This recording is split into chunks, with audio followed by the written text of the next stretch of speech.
Live from the Talking Joe studios, it's Talking Joe.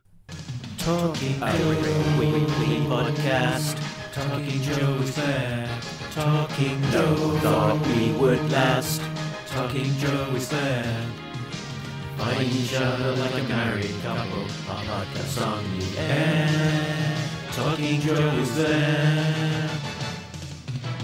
Talking Joe is the code name for a completely untrained special podcast force. Its purpose, to produce a regular comic review show while breaking and replacing a series of presenters from across the world. Talking Joe. Talking Joe is there. Talking Joe. We are on our soapbox. Nobody seems to care. Fighting for fandom wherever there's trouble. The podcast on the air. Talking Joe is there. Talking Joe. Talking Joe.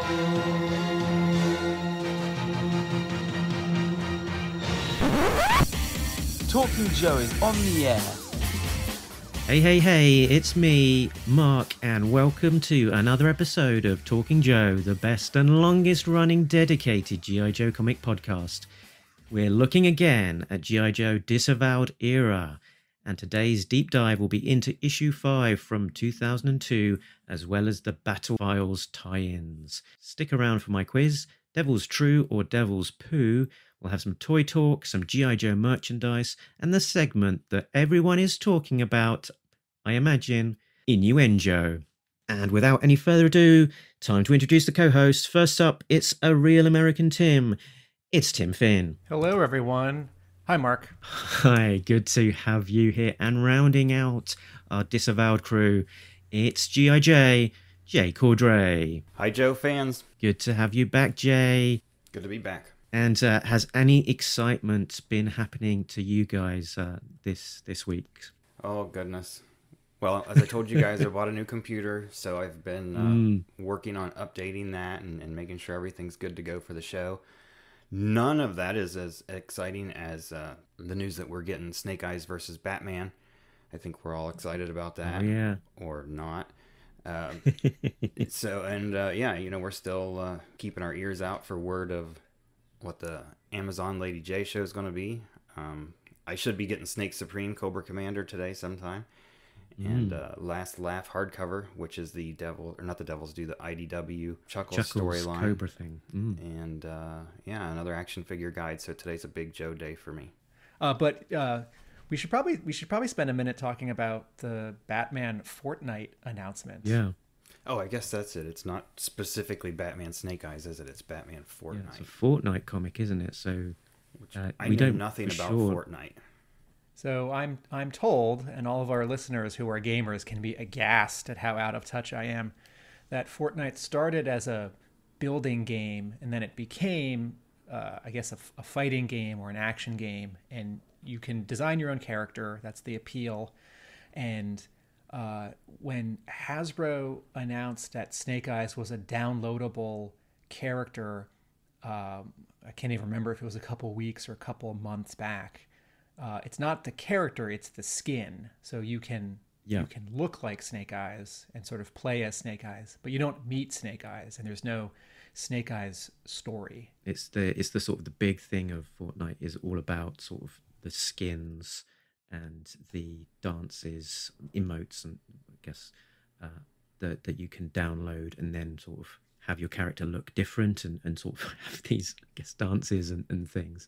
And yeah, the Fortnite aficionados are happy to pay fairly substantial amounts of money to have a skin so that your character can look different or do a slightly different dance. And so the Fortnite team is constantly releasing new characters that can be downloaded and be sort of plugged into the game as their big revenue stream. So I'm curious what the crossover will be. Will that actually be, will that be the Snake Eyes character, do you think, or will it just be somebody in a Snake Eyes costume? That's a good point.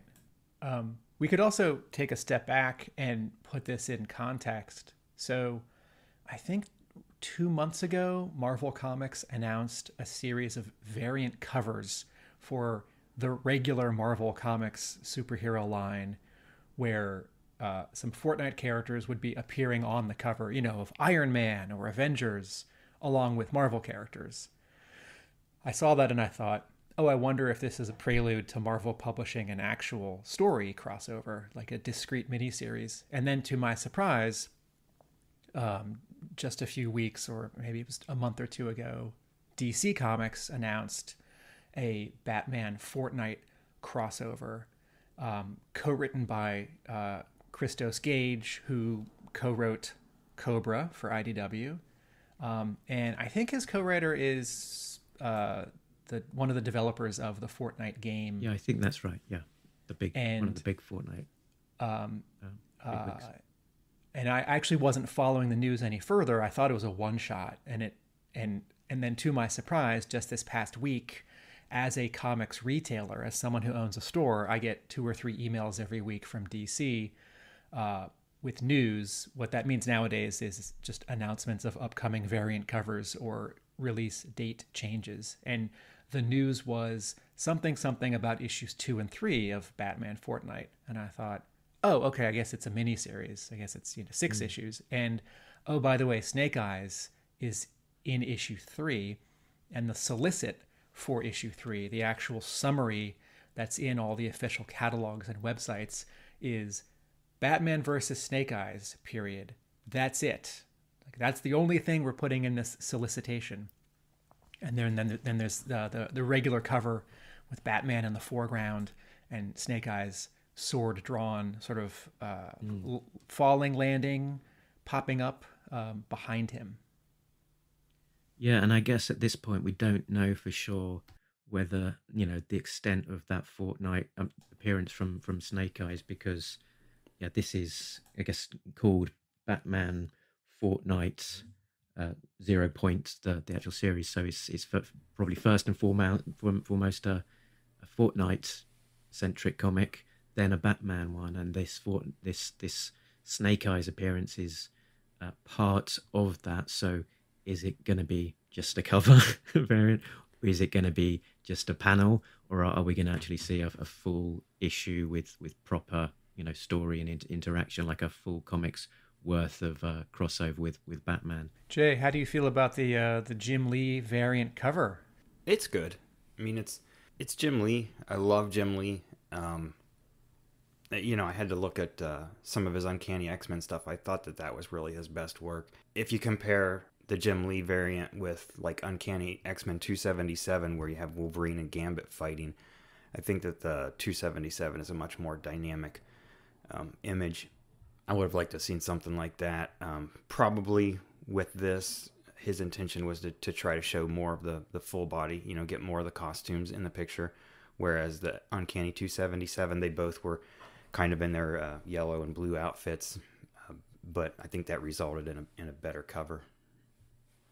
I'm wondering is there any kind of Fortnite story? Like, what if Batman's not Batman? What if it's just a Batman skin versus a Snake Eyes skin? Yeah, I'd say the Batman, certainly on the front, on the Jim Lee one, is got a different look to him. So he's got one of his modern redesigns, which has got a kind of off-kilter, sort of hand-drawn bat signal, looking like, I don't know if that's future state Batman or what, but not the typical Batman that look that I'm quite used to.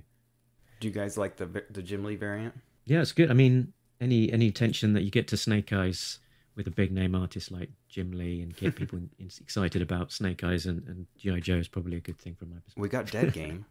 I'm torn on this because similarly, anytime, we've never seen Jim Lee draw Snake Eyes in any kind of official capacity, and I don't know if I've even seen a convention sketch sort of pop up here or there. And I've always wanted G.I. Joe to return to the cachet of getting an artist like Jim Lee to do a variant cover, a regular cover, maybe even a whole story. And yes, you know, I'm on the record about Rob Liefeld getting a whole Snake Eyes miniseries being exciting.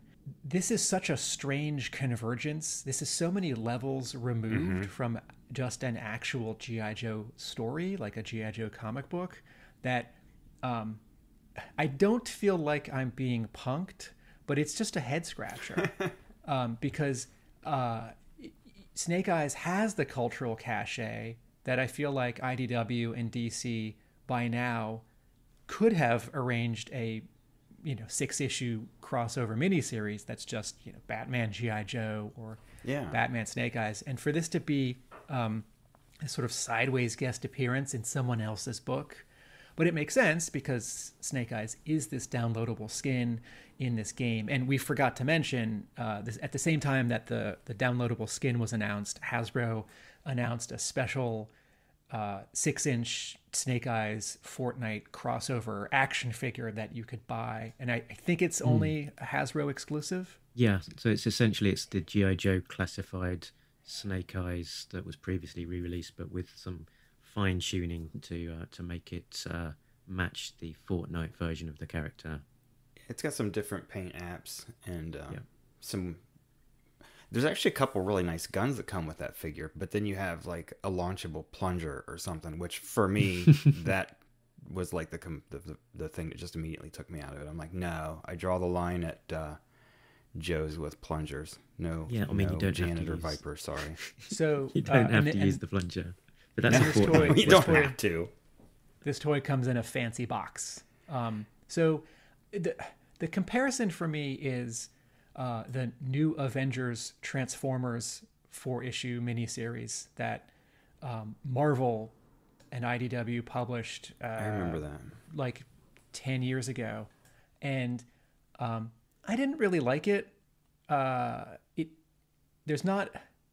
on a certain scale, like, I don't know what Luke Cage and like Spider-Woman are going to do when like Megatron is walking in front of them. And yes, like a good writer can make this work and can pull off sort of the power sets, the difference in scale. But I'm not sure. It's like the Batman Ninja Turtles crossovers. They're a lot of fun. I don't know what they get you besides sort of scratching a fan itch. It's like, oh, well, now we can have a scene where Batman and Donatello talk because they're both gadget people. Now we can have a scene where Batman and Leonardo talk because Leonardo has swords and he's the leader and Batman is a leader. But Batman's also got an attitude, so he can have a moment with Raphael, or, we can have the Joker say something crazy to Shredder. Like, it's... I don't know how satisfying a story like this is because you can't really change anything permanently. So you sort of, I assume it's like paint by numbers. Like, okay, well, they're going to fight, they cross dimensions, they meet up, they're going to fight, they decide they can't fight. And then the villains team up and the good guys have to take down the villains. And so you just have these sort of fun matchups like, Shredder and the Joker, or Ra's al Ghul. It's not going to be Stormwatch aliens. There's few and far between sort of crossovers that are, satisfying and advance the story forward, like Stormwatch aliens. I think the ones that you're kind of the more common occurrence are ones that are maybe bad or mediocre, like Green Lantern or versus Predator, or I think it might have even been Justice League versus Predator, and even the Bad Marvel Rock versus Spider-Man. Yeah, or even the Marvel versus DC, the massive crossover at its time, where they tried to fit everything in, and it just meant that there was no space for any single thing that was satisfying, because it would be a panel of Lobo versus Wolverine, and a panel of Storm versus Wonder Woman. And it was just a bit of fanboy service rather than anything that was, very satisfying. The sort of the amalgam universe where they were able to spotlight solo mashed up characters was a little bit more interesting because of it's a chance to just look at one individual character and have some quite interesting creative teams on them as well. This is, to me, I don't know how far back Hasbro was planning on this, but to me, this is one more stop along the way to a live action Snake Eyes movie. That you have a rollout of merchandise, convention appearances, news, and toys to raise awareness and excite your audience. And you know, anything that's going to help that Snake Eyes movie, I'm all for. I will buy this comic, and I don't think I was going to make it to issue 3 otherwise. But you know, this isn't how I saw these two worlds colliding. Yeah, a very good point. Yeah, all about that brand awareness. I hadn't thought of that. That's yeah, very on point. Okay, so that is Snake Eyes and Batman talked about. And before we run out of time for the rest of the show, shall we get on to talking about Devil's Due issue 5? Yes, let's do. We're gonna talk about comics from Devil's Due. It's something you wondered if Talking Joe would ever do. I guess we'll explain it all to you. Gonna take some time to read the books we've never read. Okay, so this is G.I. Joe issue 5 from 2002. We've got story and layouts from Josh Blaylock, pencils from Eric Wolf-Hansen, inks John Larter and Barbara Schultz, colors Hi-Fi Designs, letters Dreamer Designs, military consultants SFC Brian Savage Peterson, graphic design from Mike Norton, and edit Scott Whirl. Let's have a look at the covers in the gallery. So the main cover is Duke Falling by Steve Kurth there. What do you guys think? When the image was revealed, either at the end of issue 4 or in the catalogs way back when, I immediately thought of John Byrne's cover for the original G.I. Joe issue 20, where Clutch is falling away from us. And I thought, oh no, a cover swipe. You shouldn't resort to a cover swipe in your 5th issue. It's actually a different pose. It's the same idea. It's a really exciting image that Steve Kurth pulls off. The coloring is a little bit much for me because there are highlights on the guns, and there's a highlight on his belt buckle. I think his expression is somewhere between sort of silly and dramatic. But you know, there's some great foreground stuff as this rope, this cord that he's attached to. As it gets close to us, close to the camera in the upper left corner, the ink line gets really thick, and there's some roof tiles that are at the top of the image that are out of focus. I don't love this effect where a colorist will blur something in the ink art to make it look like it's moving fast. I feel like that works very well. I think that's an artificial. That's an artificial layering, and I think the artist should have drawn it somehow blurred or with speed lines. It's sort of treating comic book art, which is flat, like live action in film with a camera lens. But it gets the job done, and we get the sense that he's falling and these pieces of roof are falling too. Yeah, these slates. Yeah, I think I saw a recent tweet from one of the people involved. It might have been Steve Kurth or perhaps the inker John Larter, that they were not satisfied with that blurred effect and would have rather it would have been left alone. But yeah, I think I was impressed at the time, and I think it's a strong image and different from your regular, you know, character standing looking tough pointing the gun, or you know, something along those lines. There's a lot of energy and action and interesting perspective, as you say. It's a hard one to carry off. Not an easy composition for an artist to necessarily approach. I like this cover. I think it's got a nice perspective. You know, just look at the people on the street below Duke. There's, you know, everybody looks to be in proper perspective. Your buildings and everything look really good. The angle's really good. The face is Yeah, it's not great, but Kurt's getting there, and we've definitely picked that apart enough as far as his faces and stuff go. The outfit that Duke has on is good. His shadowing and everything is really good. I was just looking at this now, thinking this might be one of those instances where I think Chris always had a problem that this doesn't exactly happen in the issue. Mm-hmm. There is a scene where he jumps out of a window in Russia, but never quite falls out of a building window in Italy, which is where this looks like it is. But, you see this on the stands, it's going to grab your eye and hopefully get people to buy it. I want him to be in his normal costume. And I understand that I agree. The interior demands that he be in a tuxedo or his black spy suit, and that the cover can reflect that more accurately. But as I'll say in a few minutes, I don't love that he's never in his normal G.I. Joe outfit in the issue, even if the story demands that. And where the cover is going to be an exaggeration of the issue, right? If this is for lapsed G.I. Joe fans, like, oh, there hasn't been a G.I. Joe comic on the stands in 7 years. Hey, what's this G.I. Joe number 5? Who's this random blonde guy falling in some black suit? Is that Snake Eyes? Because didn't Snake Eyes have blonde hair? Did they fix his face? You're right. At the end of the last issue, he was, just a plain black suit and a blonde hair. This totally could be Snake Eyes if you didn't know any better. So from a branding perspective, this cover doesn't work. From a drawing perspective, it's great. Very good point. And the outfit being worn, sort of a good segue into the back cover. We've got David Michael Beck again on the back covers, this time spotlighting Duke. So it's an image of him in the foreground in his new combat togs with a burning tank in the background. What do you guys think? It's okay.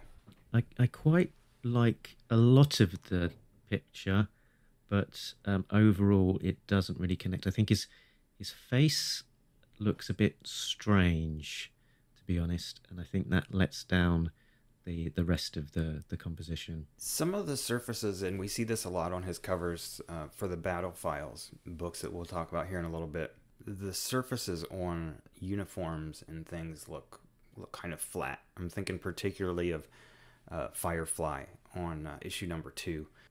His vest, it looks like a line drawing that was painted. There's not a lot of, what's the word I'm looking for? Not texture, but just it doesn't look real solid, I guess. Yeah. Beck does well with color and light. His color and his light are stronger than his anatomy. Many of his compositions are bold and striking, and I wonder if he is better served by fantasy art, where if he's painting a cave or a dragon, something that we don't have as much reference to compare it to, where his style is sort of stronger than the accuracy of an actual piece of clothing or texture on skin. I wonder if he's better served when stuff is less realistic. Some of Duke's anatomy, like his face on this cover, like his hair doesn't quite center on his forehead. Or Scanner's hair, it looks more like kind of a replication of hair in much the way that the big G.I. Joe figures would have their real lifelike hair. Sort of seems to be closer to that than what you might expect to be on a human head. Lifelike hair. Is this an actual Duke action figure costume? Does this correspond to an action figure from about 2002? I think this is taking the same inspiration as the Duke that we saw in issue 4, the new sort of toy design. Okay. It's not completely faithful to it, but I think it's taking that as its jumping off point. I'm seeing a lot of shoulder pads, sort of small shoulder pads and shoulder armor plating in these Devil's Due issues, like Major Blood's costume. And one of the points that I'll make with the Battlefiles is that Devil's Due has to contend with some of the then new G.I. Joe toy designs, which are inconsistent. I look at this costume and it on the David Michael Beck back cover, and it reminds me of Sergeant Savage, not the Sergeant Savage figure from the Sergeant Savage line, but the Sergeant Savage figure from the G.I. Joe Extreme line. But that's just me, because I'm often thinking about G.I. Joe Extreme. Shall we talk about the innards? Let's do it. Let's find out what happened on the inside with a plot breakdown. Take it away, Jay. Following the dissolution of the Cobra organization, Major Sebastian Blood was captured and detained at Fort Leavenworth Prison. 2 years after his imprisonment, Blood incited a riot and escaped in the confusion. Former First Sergeant of the G.I. Joe team, Conrad Hauser, codenamed Duke, is now working for an elite Black Ops division of the U.S. government. He has been tasked with bringing Blood to justice for the murder of the G.I. Joe team original commander, General Lawrence Flagg. Infiltrating a high society gathering in the former Soviet Union, Duke finds information that places Blood in Italy. After double-crossing both his associates and buyers in an arms deal, Blood dons his familiar costume and notifies his commander that he'll rendezvous with him in Rome. However, while making his escape in a speedboat, Blood is soon tailed by 3 men on jet skis. Blood loses 2 of the men but is attacked by the third, Duke. A high-speed chase ensues with Blood in a stolen car and Duke on a borrowed motorcycle. Catching up to Blood, Duke plants an explosive device on the side of Blood's car. Blood leaps out of the car at the last minute as it careens over a hillside, bursting into flames. Duke tells Blood there's no escape, but Blood follows the car over the cliff and into the sea. Later, during a search of Blood's hideout, Duke finds information pointing to the return of the original Cobra commander. Which leads us into G.I. Joe issue 1. So a one and done flashback issue here set immediately before the events of G.I. Joe, focusing in really on just 2 main characters, Duke and Major Blood. And we've also got a new artist as well, a guest artist, Eric Wolf Hansen. So should we start there? I think he did quite a solid job. Certainly didn't sort of let the side down too much. I think the art is pretty good in this. In a lot of places, it looks a lot like Gary Frank, and Frank is a really capable artist.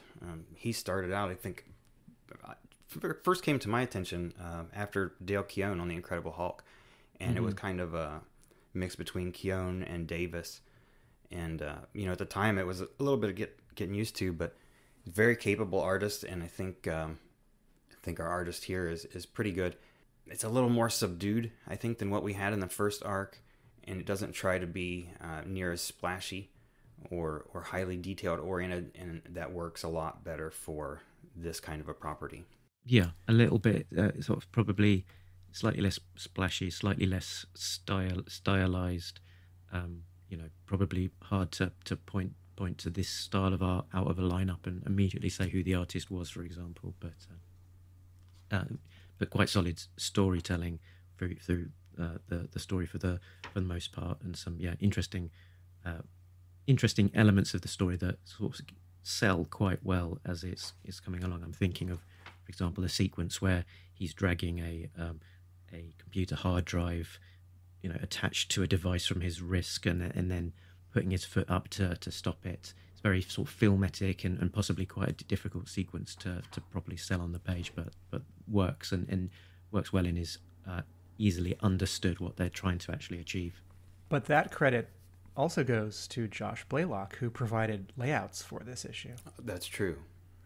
My thoughts on Hansen, I wish he had drawn issues 1 through 4, because he's not overdrawing.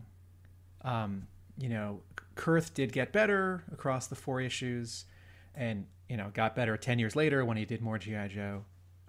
But the first 4 issues are so busy, and the art is trying to be a little hot, like modern hot, cool, like sunglasses cool.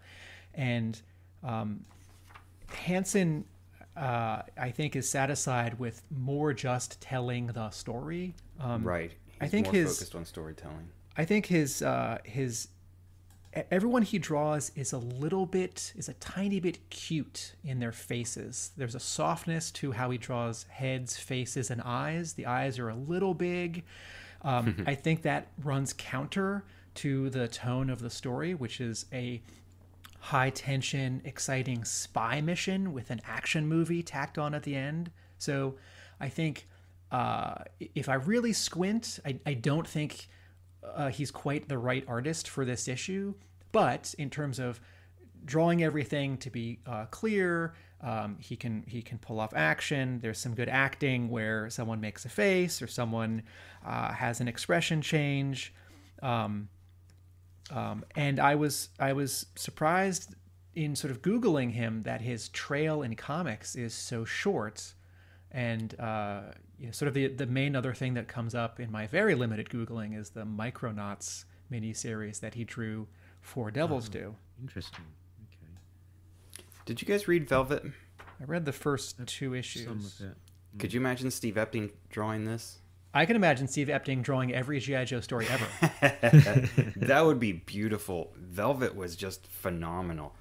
And that's what a lot of what this issue, I think, it really worked for me, this issue, in a lot of ways. You know, you had a lot of James Bond elements, and that's a lot of like what Velvet is with the spy stuff. And, your settings are like that. And this works, I just think with a little more, especially with a more accomplished artist like Epting right now, it could be a phenomenal book. Yeah, I mean the art aside and the look of it, though, the concept of Duke as James Bond, I don't know if that as a concept really feels like G.I. Joe, and as competent as the art and the issue generally might be.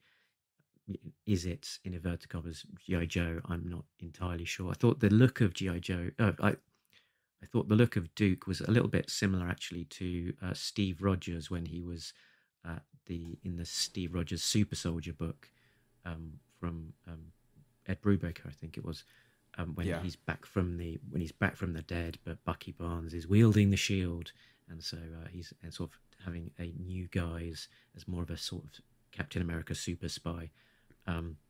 Similar look in terms of all-American, blonde, square-jawed with a kind of super suit, not too far away from Duke's black look here.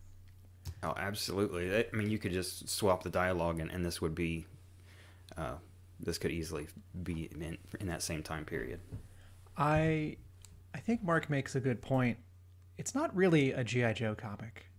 If this had been a year later in the Devil's Due run and had been a one-shot or a special, they did those special missions specials later on, as an issue of the regular G.I. Joe series, so soon after the miniseries, I can imagine this losing some people who had come back. I mean, it's an exciting comic, and there's some closure at the end because the mission's not successful because Blood gets away, but it sort of loops you back to the beginning of issue 1. And if you've just read the miniseries, then you now have this additional story level for the miniseries. But it's not a military story; it's a spy story. Duke's never in costume. No other Joes show up, I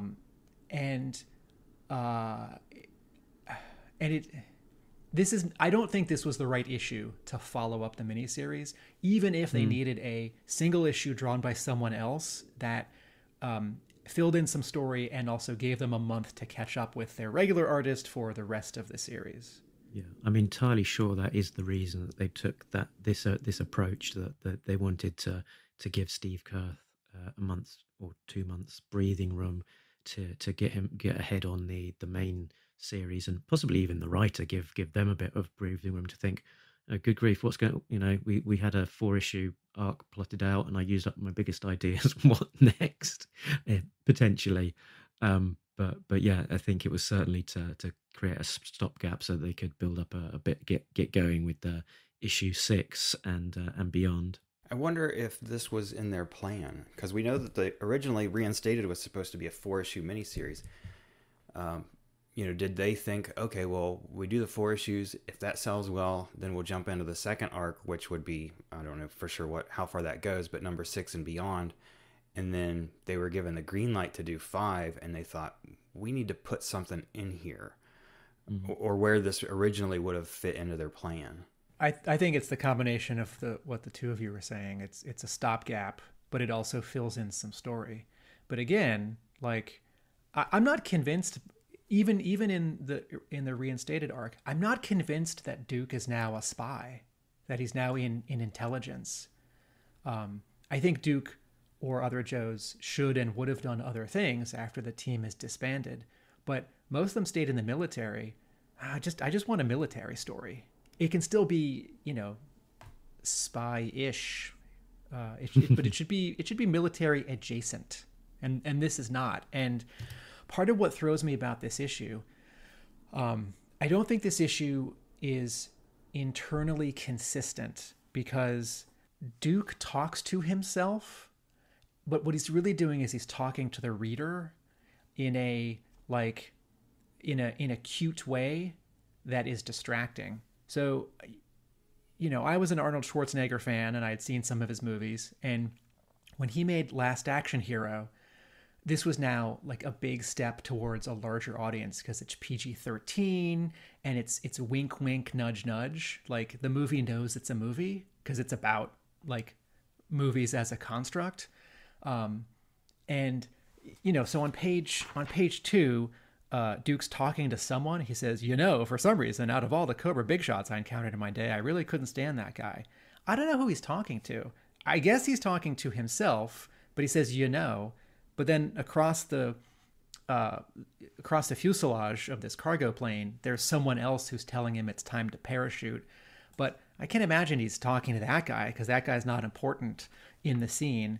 And then the thing that really throws me is on page 6, where he's tapped into the computer.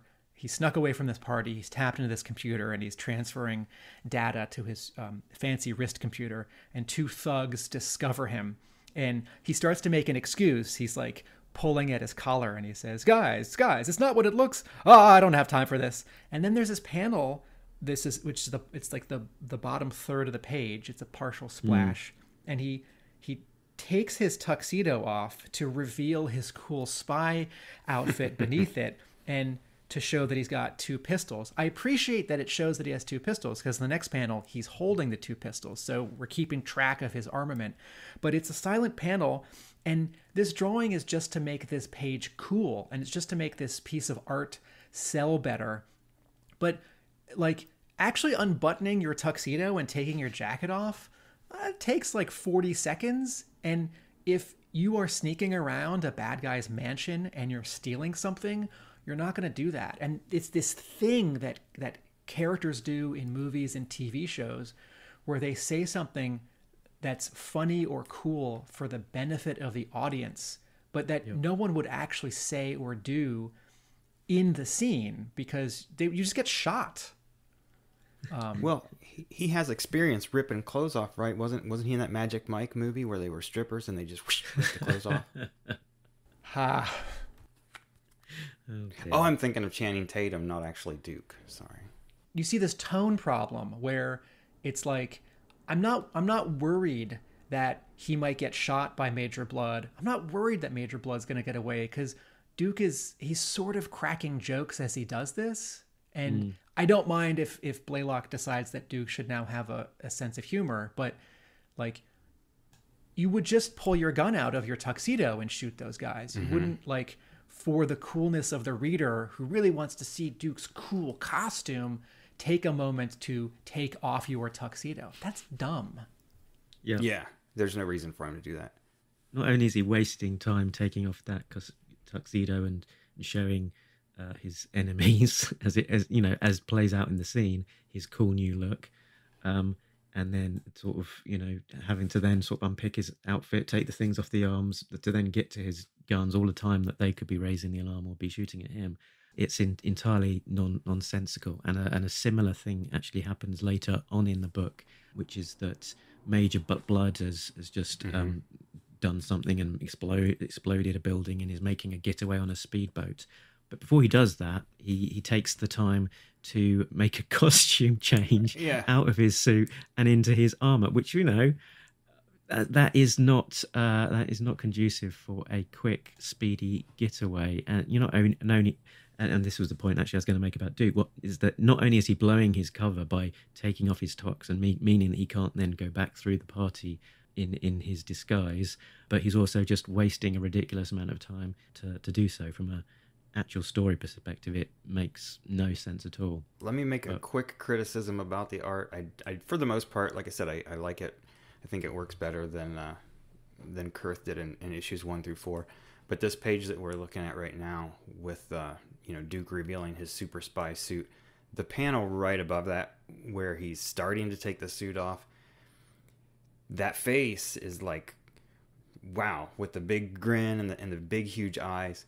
I was just like, what kind of crazy face is he making there? And then we see the same thing later on, kind of where Blood is about to double cross his associates. And he's got just a really super big grin on his face. Those are a little too much for me. Going back to this thread of critiquing Eric Wolf Hansen's art, sometimes in comics, I see in a comics artist what I think is someone who learned to draw comics by looking at comics. And certainly that's how a lot of people learn to draw comics, right? All the people at Marvel, good point. All the people at Marvel in the 70s and 80s were just swiping Kirby and Gil Kane and Romita. And the editors were encouraging them to do that. But when I look at all of these faces and some of the full bodies, some of the full bodies are a little short, a little stubby. Some of the faces, the actual eyes, nose, and mouth feel a little off axis to the center of the skull. I see an artist who I think learn to draw comics more from looking at comics than from looking at real life. Like going outside and drawing trees, drawing people, figure drawing, that kind of thing. So everything's convincing. Hands, perspective, tech, equipment, motorcycles. But when you really zero in on sort of anatomy and faces and sort of how someone stands when they're behind a computer, how someone stands when they're nervously tugging their collar, a lot of it's a little off. Yeah, that goes back to what I said about Steve Epting on Velvet. I mean, you look at that, and there's so much in there that probably he used photo reference for. And I remember for a long time, there was kind of a feeling that, oh, you shouldn't use photo reference. We don't want it to look like real life. I have never agreed with that. I think that the closer it looks to real life, I mean, you don't want it to be static, but you look at something like Velvet, and it looks like a movie. And again, I think if we had something more along those lines with this issue would work a lot better. That comparison, again, I'd love to see Epting draw some G.I. Joe. Epting's been drawing comics for 30 years. Yeah. And this might be, Hansen's, third month in comics. And I didn't like a lot of Epting's earlier stuff. His run on the Avengers in the 90s, I did not like at all. There's something else in the story which throws me off a little bit, and that is that there are some characters that show up, and I don't know if we're supposed to know who they are or not. So the other guy on this cargo plane who says to Duke, it's time to jump out of the plane and parachute, when Duke jumps out the window to get away from the mansion when he's been discovered, a helicopter picks him up, and there's someone in the helicopter who's manning the door gun, who's covering Duke while Duke climbs up the ladder. And that guy has 2 lines of dialogue, but he's all in black and he has red night vision goggles.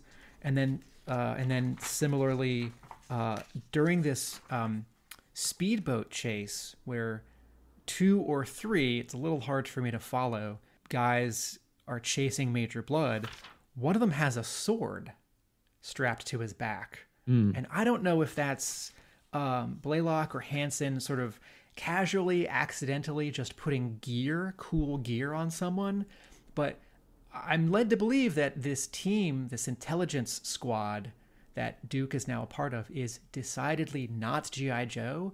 If you put a person in all black chasing Major Blood and you give them a sword, I'm going to assume that's Snake Eyes. And I didn't like stop cold in my tracks when reading this comic and say, Snake Eyes, great. But it did stop me, and I thought, who is this? Am I supposed to know who this is? Am I going to know who this is when I turn the page? And that person like gets thrown off their speedboat and falls in the river, and they don't show up again. So this issue asks a few questions that it doesn't answer, and that I don't think it intended to answer, and that throws me off. I think I'd speculate on that character with the sword on their back. Your initial assumption might be must be Snake Eyes in black, got a sword on his back, but he's someone who's talking, so okay, that can't be Snake Eyes. Then there's the redesign of the Jinx costume, where she's got this kind of black gimp suit going on, but this is someone with a sort of a male musculature, so okay, it can't be Jinx, although she's in a very similar suit with a ninja, so okay, that's a bit confusing, but no. And just sort of in the course of this discussion, what it's made me think who that might supposed to be is Kamakura, because it alludes to Duke kind of having some ties to Snake Eyes, and Kamakura doing some sort of sneaky work for him at the very beginning of issue 1. So possibly that might make some degree of sense, even if it's I remember that. Only very lightly alluded to here. I think that as exciting and competent, I don't mean to damn by faint praise. This issue is more than competent. This issue is good. I think as competent as Blaylock is running this company, writing and laying out this issue, that Scott Worrell is editing it, and I don't know to what extent he's actually editing story versus sort of like controlling the art and the story and the letters and the color, like being the person who packages it.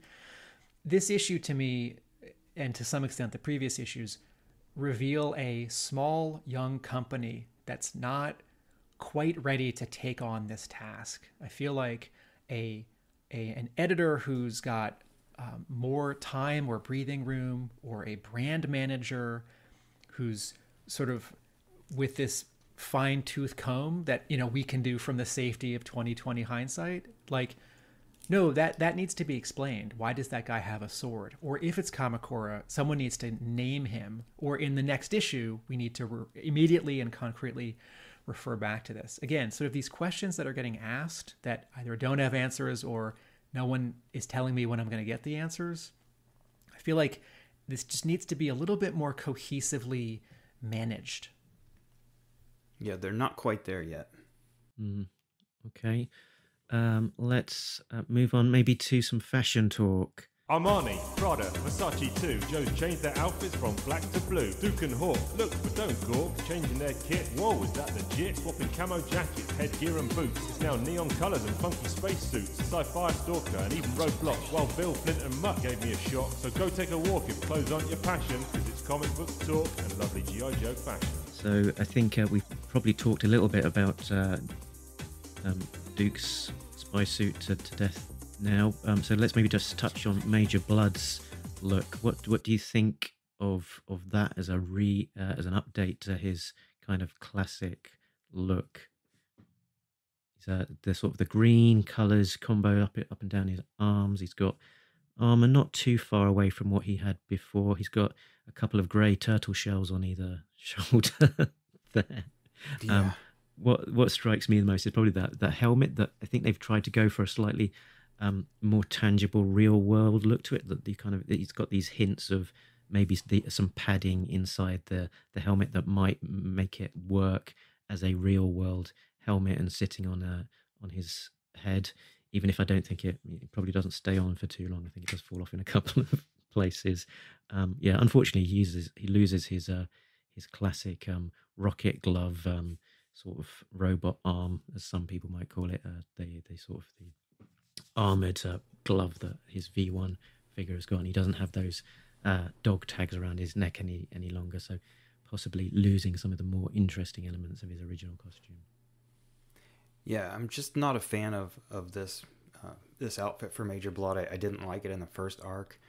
I think, like you said, there's some elements of the original outfit that are there, but it's just not hitting it the way that the original iconic version did. That rocket arm, like you said, was a huge part of the look of the character.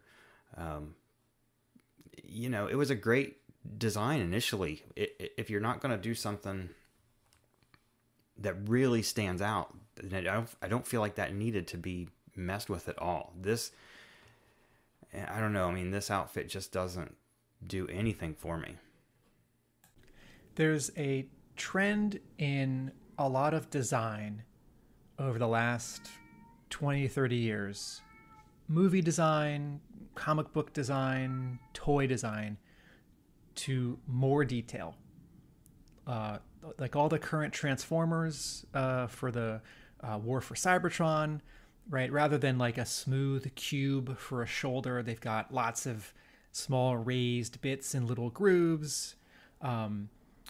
Brian Hitch drawing the Ultimates, which clearly was an influence on this book, as it was on lots of comics in the early 2000s. That ribbing on pants and gloves and elbow pads is going to be sort of realistic, that people aren't wearing just cloth pants or spandex, that they're wearing actual sort of athletic or like rock climbing clothing. Hollywood movie design, just think of like the live action Green Lantern movie where like, the costume is sort of this organic thing rather than just being a smooth thing. And design in general for me sort of hits a sweet spot when it's a little simpler or closer to the middle. As much as exciting as Brian Hitch's work on the Ultimates was, because it was so realistic, these drawings, these costumes, when it carries over to something like G.I. Joe, it doesn't always mean better.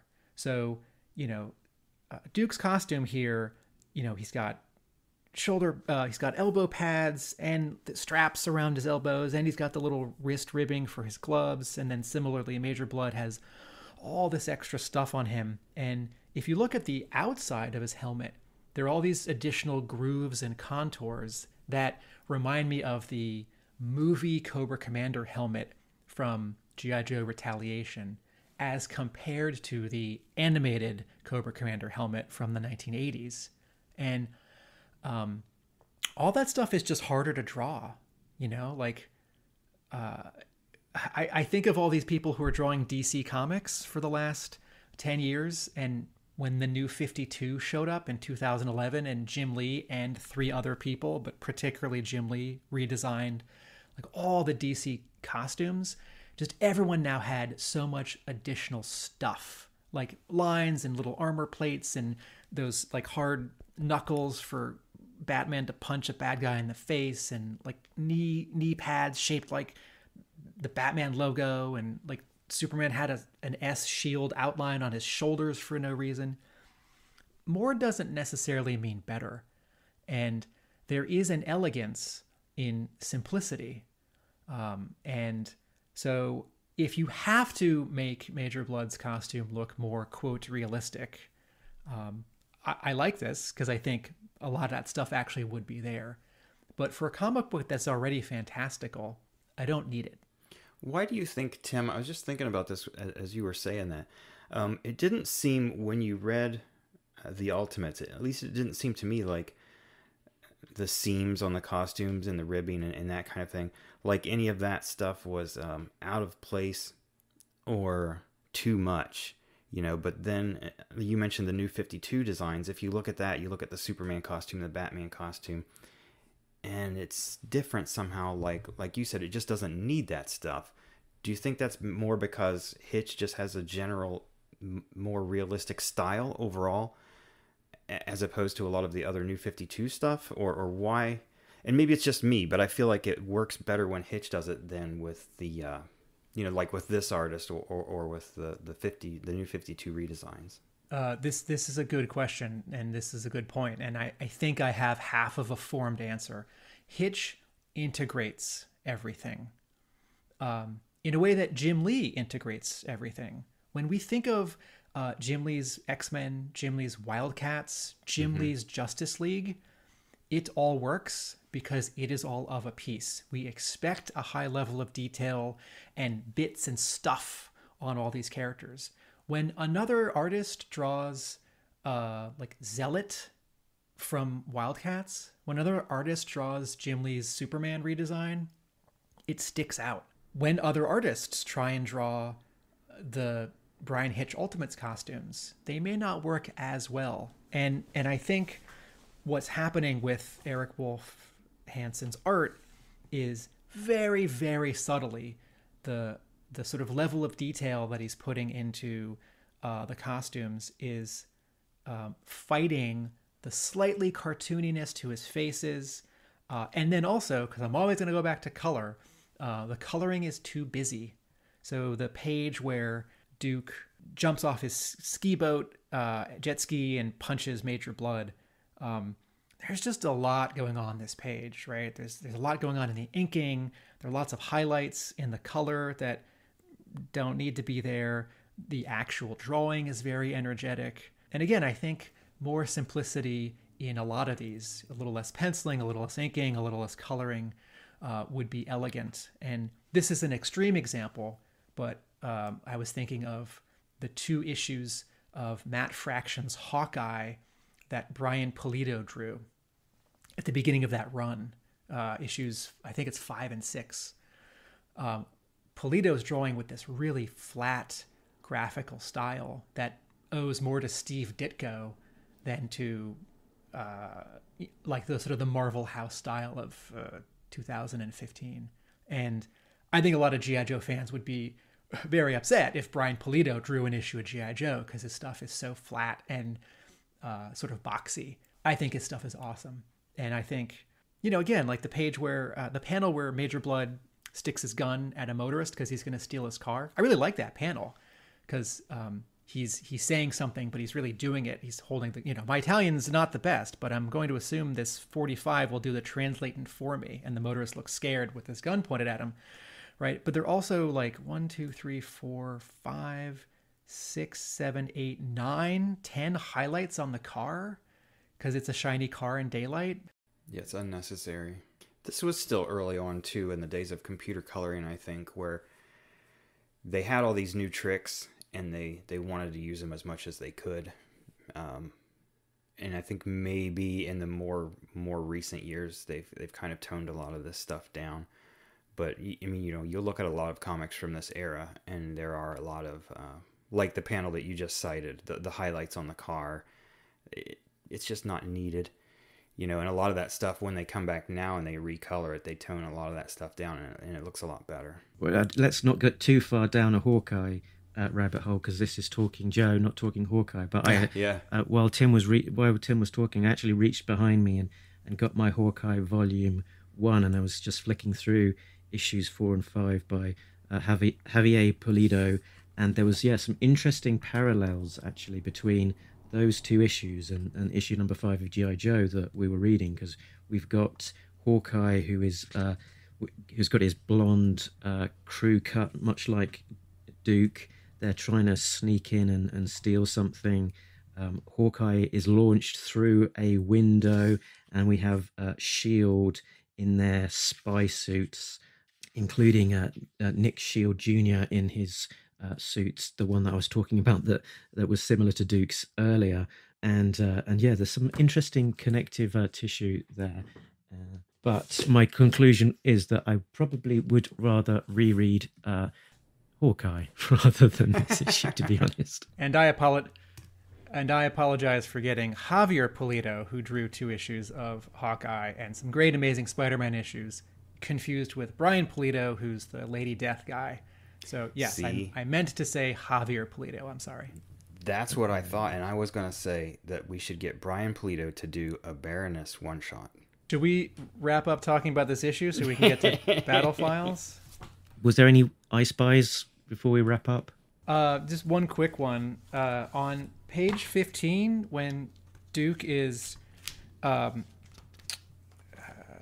passing a bunch of motorists on a motorcycle, someone behind him is shaking his fist at him, saying, "Reckless American," but it's in quotations, which I don't understand. No, I wasn't sure about that. Who is this man quoting? I think they were meant to be using their pointy brackets to indicate that they're talking Italian rather than quoting that famous expression, reckless American. Yeah. The one I noticed was that they were leaning into some of Major Blood's file card details. So they were talking about him being from Australia, his Australian Special Air Service and Foreign Legion background, and that kind of thing. The I Spy that I noticed was, again, the same page that you're talking about, where they're going into Blood's history. One of the lines that says, "Subject is qualified expert in all NATO and Warsaw Pact small arms." And if you read all the original file cards, that was on almost every Joe's original file card, that they were an expert in all NATO and Warsaw Pact small arms. Indeed, yeah, and it is on his file card. Indeed, it says, yeah, qualified expert, all NATO and Warsaw Pact small arms. Since I spent a minute frowning at the coloring in this comic, I will say on the third to last page, where the sunset is hitting Duke and these cops, and there are a lot of hard edges. Really, really nice. Good job, Hi-Fi. High five, high five. I'm tempted to just skip past favourite line of dialogue.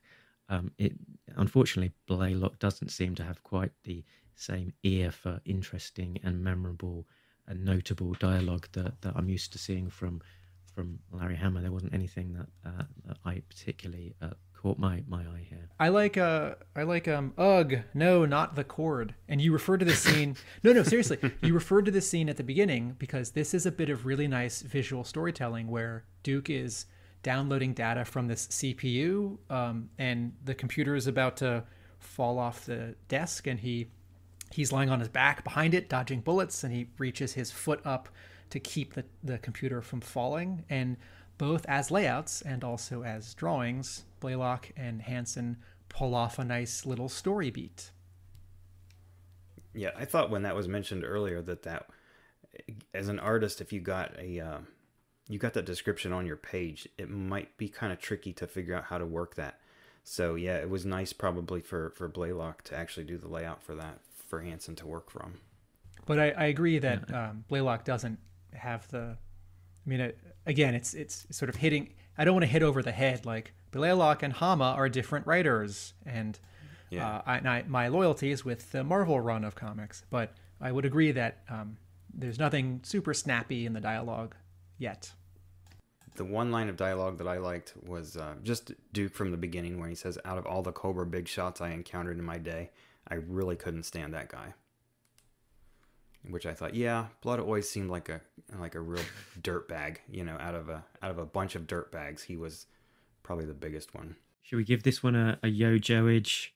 Using the chief kind of rule of thumb that anything above a 5 is not a regrettable read. I think I'm tempted to almost go lower, because if I was going to reread this collection again at some point soon in the future, I might skip past this issue, to be fair. So I think I'm going to go low. I might go 4.5 on it. It's not bad.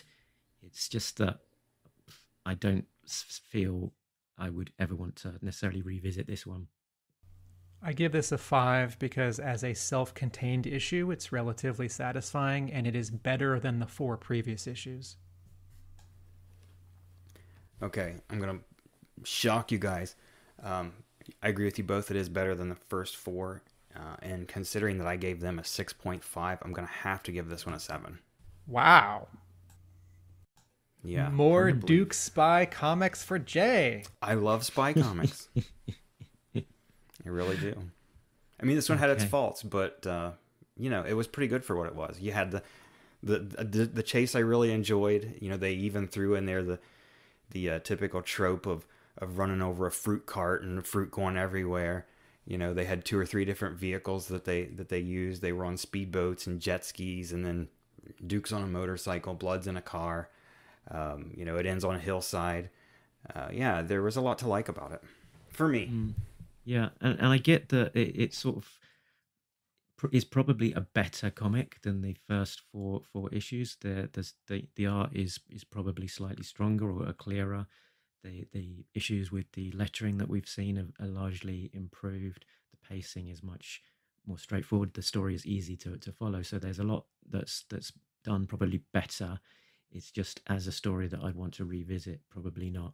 Yeah, so yeah, while the issue itself is probably stronger than the first four, I'd probably be more interested in going back and re-looking at those first four again. We said we'd also talk about Battlefiles. So this was a 3-issue special that is promoted actually in the back of issue 5. So it started coming out about that same time, and it was divided into issue 1, looking at the Joes, issue 2, looking at Cobra, and issue 3, looking at the weapons and tech and vehicles. And was collected all together in a trade paperback. And it's interesting to speculate perhaps on why this came out. And I've got some thoughts on it. I think it's probably that the G.I. Joe book was so successful, and I think they just wanted to get more product out there. And so this was a relatively simple exercise to do, because what they're doing in terms of the words is they're very much leaning into the file card detail for each figure and some of the comic book content. So someone with access to the file cards information and a good passing knowledge of the comics and ability to kind of flesh it out a little bit more with some wording around it would be able to put together most of that the text relatively quickly. And they farmed out the art to a total of 22 artists, so with each artist doing just a few pieces each, again relatively probably quite a quick process to get all of that art done and in terms of sort of filling this gap and meeting a need.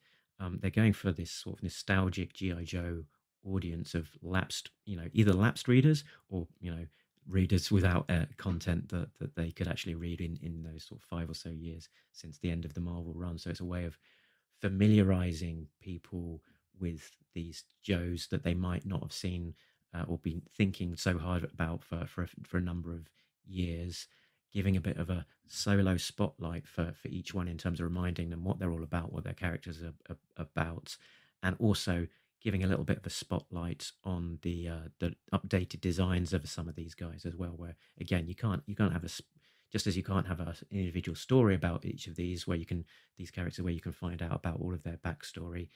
You can't necessarily have a splash page for them either, where you could really sort of show off a big splashy full page picture of their whole outfit and the redesign. So it's kind of meeting those various needs of, let's get some product out there, let's reintroduce these guys and sort of show off some of that new design, and let's give a tool to remind lapsed readers of who these characters are and what they're all about. I agree with all that. Also worth noting, each of these is double-sized. Each of these is 48 pages and square bound, and the regular Joe issues are 24 pages. These are $5.95, so double the price. And I have to believe these are less expensive to produce, because hiring someone to draw a pinup with no background is less than hiring them to draw a page. So adding to this idea, Mark, of getting product out there, this is about making money. These 3 issues were each $6 cover price, and there's nothing on the back cover. So no artist was hired to create a piece of art that would go on the back cover. And for that matter, the designer didn't even reuse some art from inside or from a previous issue. Should we have a quick look at some of these covers? Let's not go too crazy on it, but we've got a Joe cover, a Cobra cover, and weapons and tech cover, plus a collected cover as well. I'll reiterate my point that David Michael Beck has a strong sense of light, and I don't know what technique he's using. I think there might be a lot of colored pencil in how he's painting, but issue 1 very clearly daytime. Issue 2 there's some really nice sort of low ambient light behind them, and then a modest yellow light source on the left, and then the final one, it's a gorgeous red yellow sunset. There's something in his technique, and I don't know sort of how it happens from paint and colored pencil, where all of his textures look dry to me. And this is a contrast from, say, Dave Dorman, who painted a lot of G.I. Joe art inside of Hasbro and also, Star Wars covers for books and comic books. Dave Dorman's textures are often silky. And I mean that both sort of skin and rocks and metal on tanks and clothing. David Michael Beck's textures are very dry, which is just very different, and it's not something we see with painted G.I. Joe art. Okay, interesting. And I think what I'll quite like to do is take a slightly different tack to this one. Is we're not going to go all the way through and look at all of the details, but kind of what was your feeling about these? And I think our approach to reading this kind of got to a similar place where we probably started reading through quite a lot of detail and flicking through, but kind of running out of energy and maybe not especially digging or getting excited by the content too much. And so I was flicking through through the pages, looking at some of the biogs that sort of caught my eye, but mostly just taking a look at the figure designs and looking at some of the different art styles and the artists that were there, and doing that for issue 1 and 2, but being left entirely cold by issue 3, which is quite a different tone to it. I don't think they were credited artists in issue 3 to the extent that they were in issues 1 and 2, and I got the impression that they're almost recycling Hasbro art that was already available. So there are credited artists in issue 3, but yes, they do reuse some previously made or then contemporary Hasbro toy packaging art. Jay, you start. What's your overall feeling about this 3-issue miniseries? Well, you mentioned that they were $5.95 a piece. The cynic in me says that it's a money grab, but I think that they do work for what they're intended to be. The property was gone for 7 years, and obviously they're not using in the new series. They're not going to use all of the characters and all of the things like there were. And I don't know. I haven't read any further than where we are now, so I don't know for sure if we're not using some of these characters. But my guess is we're probably not going to see things like Toxo Vipers, and the dinosaur hunters, whatever they were. So this kind of gives you a recap, and maybe a reintroduction of some of the characters that we haven't seen yet, and kind of reminding people like, hey, look, G.I. Joe also has this guy Airtight, and Barbecue, who we haven't seen. So, in that respect, it works. Some of the drawings are a little better than others. I like most of Mike Norton's drawings. I don't really care for most of the ones that Blaylock did. A lot of it goes back to just the redesign of the characters. And we talked about this earlier with just too much stuff, too many seams and ribbing and padding and stuff. And this gives you a chance to really look at some of the redesigns in full, and another opportunity to say either yes, I like that, or no, I don't like that. One of the ones that stands out to me that I really don't like at all, and he's right on the cover of this issue, is Spirit. I understand they might not have wanted to use the original Spirit outfit because whatever, racial appropriation, whatever they want to call it. He looks too much like an Indian. I mean, he is an Indian, and by that, obviously, Native American. But this outfit is like, I don't know, that he almost looks like he's Snake Eyes' partner or something. He could very easily just have a Snake Eyes outfit on, but is, no mask. And I don't think that that's the best look for Spirit.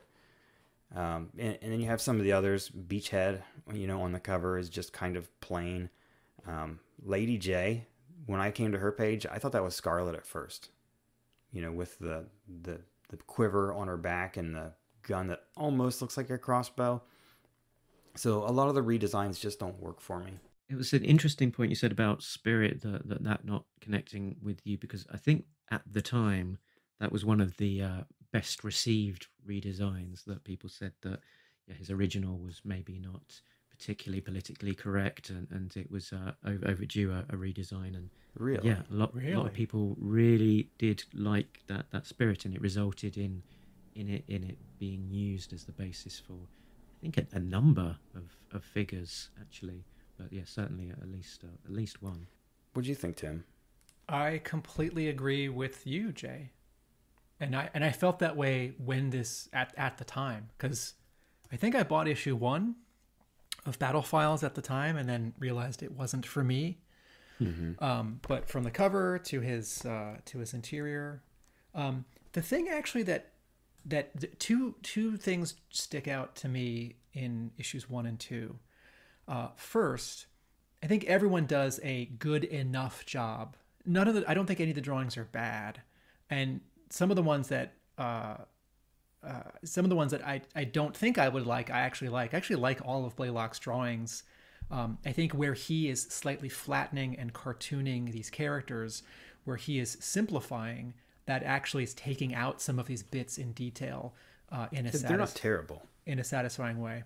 In issue 2, Mike Zeck draws about 3, and Dave Johnson draws a couple. And subtly... Mark Brooks as well. Yes, and Mark Brooks, his stuff back then was more exaggerated and a little caricature-ish in his proportions. He hadn't grown into the artist that he became later. But the Zeck ones, out of nostalgia and because of his very subtly like gorgeous inking, and the Dave Johnson ones from his like utter control over line and his sort of combination of flatness and dimensionality, subtly those two make the rest of them pale in comparison. And I remember thinking that at the time, that like Zeck is so affiliated with this brand from his run of covers from the Marvel years, that putting him in here just a little bit is such an unfortunate tease. And then having someone of Dave Johnson's caliber, and he became, I mean, he was already good then, he became tremendous a few years later. The other thing that jumps out at me is that so many of these profiles take a couple words to denote that or when a Joe codename came into existence. So, for example, before joining G.I. Joe, Brad's nickname among his pilot friends in the Air Force was Ace. Taking the name Airtight, Kurt ... Choosing the codename Beachhead, Wayne accepted an offer ... Sorry, I don't like that. That could be an interesting story. I think some of it is that it gets repetitive because sort of every other Joe, there's a phrase like that, in the same way that the final paragraph of every Joe and Cobra profile is the same, which is like, then we did issues 1 through 4 and this Joe came back. Or then we did issues 1 through 4 and this Cobra kind of came back, but we didn't see them very much. So from a writing perspective, it's like that 7-year jump. In theory, I love the idea of sort of learning when or that these characters chose a code name or got saddled with one. When I'm actually reading sort of a half-baked sentence about it, it just sticks out oddly. Yeah, I mean, the words used on these biogs is generally quite flat. You get something to do with their file card being expanded. A couple of references maybe to what happened in the original run, and then a couple of sentences about what has happened in the first 4 issues, and possibly some of the, alluding to what might have happened in the gap as well. Yeah, and talking about what happened in the gap, what they've done, particularly on the Joes since leaving G.I. Joe. It's just quite formulaic and not particularly exciting. And what struck me actually about the Joes is that generally they've done well since leaving G.I. Joe. They've been pretty successful in their careers and doing interesting things, and probably be much more financially rewarded. So clearly they're just alluding to the fact that just as we as fanboys are nostalgic for the G.I. Joe property and it's come back, so we'd obviously want to buy it. The G.I. Joes themselves must be nostalgic and want to drop what they were doing in their successful careers at the first opportunities, and also come back to it on their on their not especially advantageous military pay. I was kind of surprised by Roadblock's bio that said that he had a cooking show or something, I think, and produced a series of books and was like a well-known chef. I mean, that'd be like Emeril Lagasse going back and joining the Joes after doing, being drafted to the military for 2 years before he became a chef. I'm like, oh, wow, I don't know about that. But like you said, would he really give all that up to to go put his life on danger or in danger. I don't know. Something else that jumps out at me from these profile books with 2020 hindsight is that some of these artists later on would become a little bit more affiliated with G.I. Joe. So, for example, Joe Benitez draws a couple of the Cobra profiles, and later on he draws issue 20 of, what's the IDW series? He did that later silent issue with Snake Eyes. Yeah. Origins. Thank you. Draws issue, is it 20 of G.I. Joe Origins? It was 21. It was a silent issue. Okay, of course. He does well. He does well here. He's got the Snow Serpent and Baroness and Destro. I think his is some of the best work in the book, to be honest, from my perspective. And then Dave Johnson did some designs, some animation designs, which were not used a couple years later. And Dan Jorgens draws about 3 of the Cobra profiles, and he draws the first frontline arc for Devil's Due that's coming up. And Mark Brooks, I think, has done a couple variant covers for IDW. So as a time capsule, Dave Johnson did a lot of the IDW covers as well. That's true. I've heard that those had been drawn previously, and that IDW did not commission those at the time for those issues, but I could be wrong. Interesting. And I don't know if Hasbro had commissioned them or an earlier licensor had commissioned them. The final issue, issue 3, has these vehicles, and I'm really struck whenever I'm reading credits and not an artist, but a team or studio or collective is credited. And so in issue 3, with all these Joe and Cobra vehicles, there are 7 artists, right? One of whom is Tim Seeley, who's going to be drawing some of the G.I. Joe material from Devil's Due coming up. And then the final credited, quote, artist is Wham Entertainment, WAM. And when I saw that, I immediately thought, who's that? And then I turn the page, and the first image that I see is the G.I. Joe Brawler, which is, sort of a Humvee and heavy duties on the side. And I look at this and I think, oh, that's definitely some package art that Hasbro put on a toy around 2003 that I was ignoring.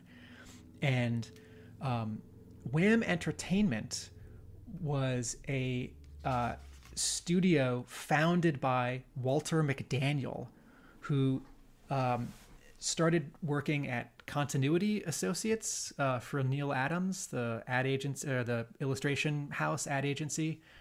And he drew Deathlock for Marvel. Walter McDaniel did. He drew some Deathlock for Marvel. This is not to be confused with Scott McDaniel, different person, different artist.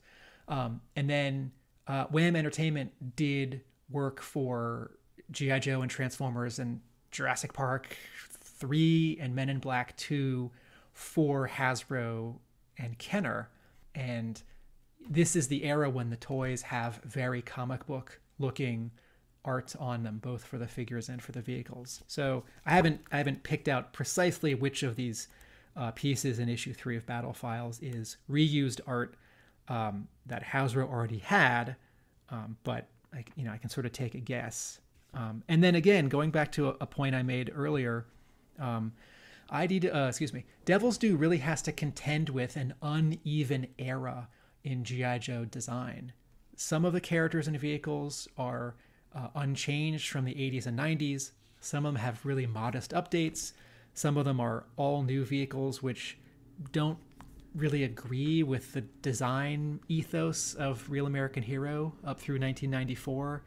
And then some of them may sort of agree, but they've got, unappealing color schemes. So issue 3, the drawings are all overcolored. A drawing of a gun and a sword and a battle suit is sort of silly to me. But where they're sort of revisiting what G.I. Joe Order of Battle did in 86, 87, this 4-issue miniseries published by Marvel, where everyone gets a profile and all the vehicles get a profile. Certainly there was going to have to be an issue with vehicles. I think that this number 3 is much less successful than numbers 1 and 2. The biggest reason is because the most of the images of these vehicles they're like in action shots. You know, it's like you mentioned the brawler from the very first page. That could be a panel out of a comic book. Okay, yeah, it's exciting. It shows somebody on the vehicle. They're firing weapons. Doesn't give you a really good look at the vehicle though. You know, flip a few pages forward. There's the Phantom is really dark. You can't see hardly any detail on that. The G.I. Joe Assault Quad on the next page, again, is really dark. You don't get to see a lot of the detail. I think if you're doing something like an order of battle, it should almost be not necessarily as dry as the blueprints are, but, you know, you should be able to see a good side view and maybe even a side and a front view of a vehicle so that you can really get a good look at it. You know, when I was a kid, I loved those order of battles because you did get a good look at things like that, and you could look at those and draw from it much more easily than you could the comic. You know, because in the comic, just like with a lot of these panels, the vehicle is shown in story, it's in action. You're not going to get a real good look at it. But those order of battles gave you the opportunity to look at all the details of something that you might not have, you know, and really see how it's built and how it's put together. And these just, you don't get that at all. Were there any little details or things that sort of stuck out for you that I'll start with one that on the Mutton Junkyard panel, we did get a little bit of storytelling or new news potentially, that we had Junkyard 2 as the dog. So this is moving on, and Junkyard 1 is an old pooch and has gone to live on the farm, and Junkyard 2 is his replacement. So a little bit of insight into the characters there that actually is something newly introduced in the book. I don't think I like that. And it's kind of similar to when you know, you guys were talking about the ARAH issues, and it's been mentioned a couple times that the timber that we see now is actually the third timber. And, you know, I kind of agree with what Tim said in an earlier episode, that we don't want to see these characters age. You know, I liked, not that he had a whole lot of personality, probably, but, you know, in the cartoon, Timber had a little personality. He wasn't quite Polly, but, you know, he was there and he was a loyal companion to Snake Eyes, and you like that one. You know, I don't want to think of, oh, this is the third Timber because the original one died, you know, or this is the second Mutt or Junkyard because, you know, the original one's been, you know, shipped off to some farm because he needed a hip replacement. You know, keep those iconic characters. We don't want I guess we don't want the pets to age, but, you know, they are going to age. But, yeah, they're making a big point of this time moving on and the characters aging, and particularly the you know, the pets aging. But, you know, is it necessary? Does it really add anything, or would we really just been equally as happy just it being a mutton junkyard? I noticed. Tim? Yeah, I noticed that on Duke's profile page, there's an Eric Wolf Hansen drawing of Duke in his black suit, which matches how we see him in the first issue. And then there is what is definitely an Eric Wolf Hansen drawing on the bottom of the page of Duke in his 1983 yellow shirt costume. And this drawing doesn't match any panel from issue 5. And I don't know if it's a little bit of a tryout or some art that was unused from some other something, but it's such a tease because I want Duke in his regular costume in issue 5, at least for part of it. And here's an actual drawing of Duke in his regular costume, drawn by the guy who drew issue 5. And and then it's the only page in the entire book where someone gets a second drawing besides the full body shot of them. So in a second way, that's on the same page as the Duke profile. Yeah. Okay, I'm looking at the trade paperback version of this, and it's just got the one full page. Oh, interesting. Okay, I'll Duke, so I don't have it. I don't actually have that one in the copy that I've got. Which so they've clearly made a decision for the reprint not to do that. Interesting. Yeah. So sorry, if that paperback version, Mark, has the credits page for number 5, the image that Tim's talking about is the same image that they use for Duke on the credits page, where it gives you the little recap of, where he's been. And that's where, I don't know if that's where originally that image came from, but that's definitely where we've seen it before, is on the recap page for number 5. The inside front cover of issue 5 has a cropped headshot of Duke, and pulled out we can see his head, his arm, and some of his torso on this page in Battlefiles number 1. But it's a tease because the official handbook of the Marvel Universe, right, which is what sort of kicked off all of this, DC Who's Who. Those were great. DC Who's Who and G.I. Joe Order of Battle and Transformers Universe and G.I. Joe Battlefiles, those all had a single sort of profile shot. I don't mean like side view, I mean in general, of a character, and then a few panels from comics appearances in addition to all this text. And I'd like a little more from the visuals in Battlefiles. Clearly they're going for a tech look as compared to the original 1986 G.I. Joe Order of Battle, which is basically not even designed. I mean, they had a designer, but it's so bare bones. It's just, the sort of the dossier shape of that little tab with a rounded edge. And here you've got the green grid, and you've got under each person's name sort of a slightly abstracted silhouette of a weapon, and then some so the interstitial pages with like a close-up of the American flag. So it's a handsome package. I don't love the font for the words Battlefiles on the cover, which looks, the sharp edges sort of look like swords. I feel like that font should be reserved for like Ninja Force or Ninja Files. I feel like this wants to be a military stencil font, the way that it says the Joes on the bottom of issue 1 or Cobra on the bottom of issue 2, the covers. But I like that they are at least choosing to aggressively design this 3-issue miniseries. But then the back covers are a disappointment, because you turn and then you've just got this blank black nothing with the Hasbro logo and a barcode. Yeah, I think the interior pages are probably over-designed. And I agree. I think that a lot of that page space could have been used to give more detail or text or images.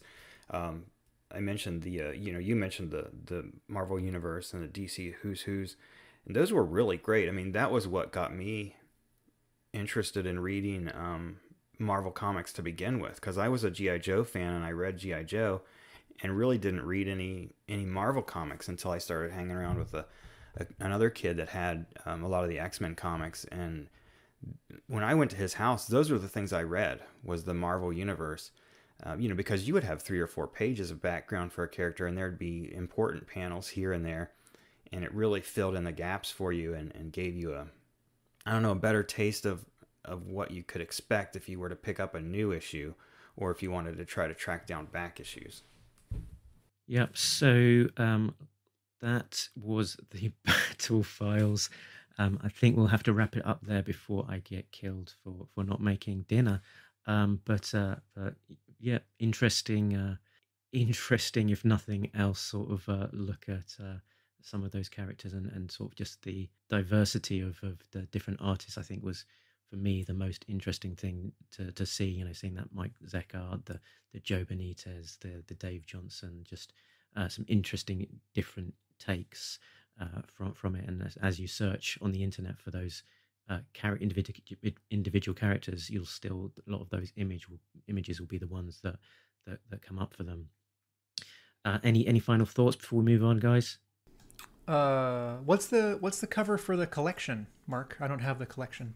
It's a bit more of an action shot. It's got Flint and Scarlet down in the front with, I think, Rock and Roll then behind them, and they've got kind of rocky scene behind them with some Vipers up on the top of the cliff face with a hiss tank sort of shooting down on them, and a sort of ghostly Mufasa type in the clouds image of Cobra Commander in there in the background. So it's quite an interesting image, and Flint there is doing quite a caricatured kind of shouty thing there with his face. But I don't think I've ever seen that one either.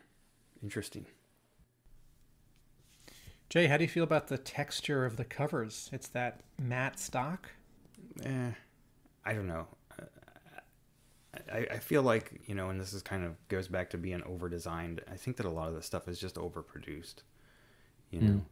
And maybe the thick cover is their justification for the $5.95 price point. But, you know, as a kid, I remember buying the original comics. When I started buying them, they were 60 cents a piece.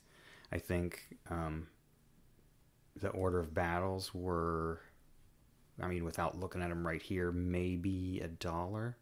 You know, which was a bit more, you know, so you did feel like you were getting a little more bang for your buck, but it still wasn't outside of, you know, the realm of affordability for a kid. And when they jumped comics to, you know, $3.95 and especially $4.95 for a lot of them, I think that just takes it out of the realm of kids being able to get them. A larger topic of conversation for another Yeah, day. that's a big topic point to lay down. As we're getting this far into the show, Jay, we'll have to pick that one up another time.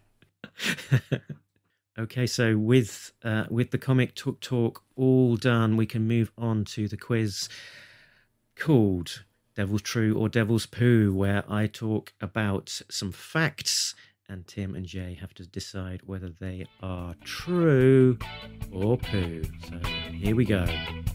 Devil's true, true, true, or poo, poo, poo is all I want to know right now.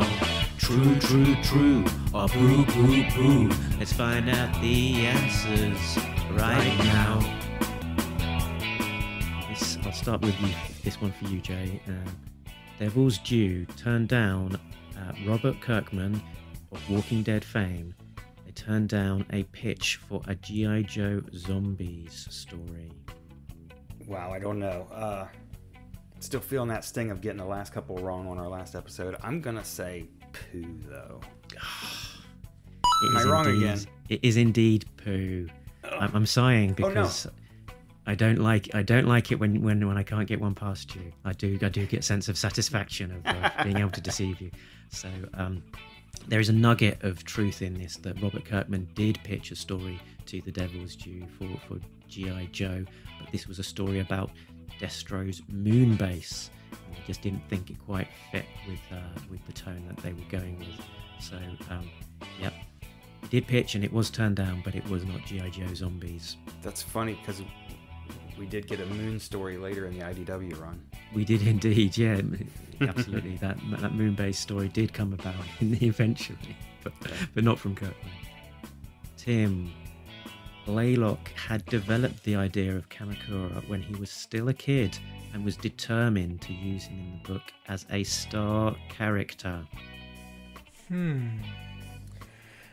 Oh, this is tough because he's a bigger Transformers fan than a G.I. Joe fan, so I wonder how much time he would have spent coming up with new G.I. Joe characters as a kid.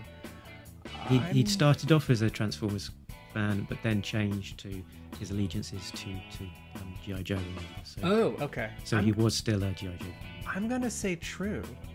It seems entirely plausible, but it is poo. This one's false. Rats. So Blaylock describes Kamakura as a bit of a throwaway idea, and the fan reception to it was unexpected, and that kind of drove the ongoing use and particularly making him a toy and so on. Yeah, I still think they could have thrown him away.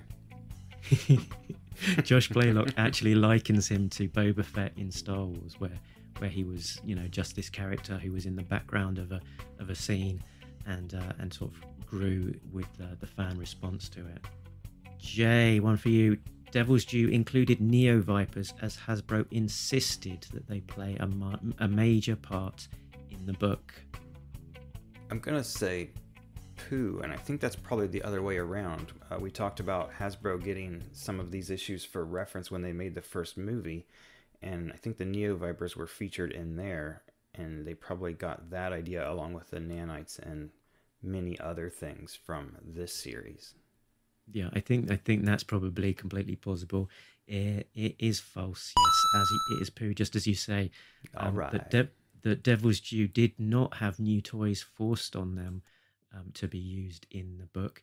Where they were used, it was generally just to show goodwill and to try and show Hasbro that they're doing their best to support the brand. Okay, next one. Hasbro had some strange rules on what could be included on covers, such as not allowing the guns to be pointed at the reader. This is tough because that was a rule for a while at during the Marvel run. And then it got rescinded, I think around 88. But by the time Devil's Due was publishing, different people would be in charge. And I'm thinking of Devil's Due covers, and I can't imagine any that have guns pointed out. So I'm going to say true. True, it's true. They were not allowed to point their guns at the reader, and also minimal gunfire on the covers as well. So we can maybe try and spot if there's a theme there. But yeah, if we've seen guns pointed away from the reader with minimal gunfire, then that will be part of the Hasbro edict. Next up, Devil's Due wanted to kill Hawk and Cobra Commander, but weren't allowed. True. That is true. They did want to kill both of those characters and weren't allowed. And they still weren't allowed even when they were coming to the end of the run. So even in the final few issues of the Devil's Due run, they were not allowed to kill off those characters. And so the characters that were killed off in the run were chosen instead to show some of that, impact. Okay, Tim, this is last one for you. Devil's Due published more G.I. Joe issues during their tenure with the license than Marvel did. Okay, so 155 plus 30 is 180 plus about 20 for the 4-issue miniseries. We're up to about 200.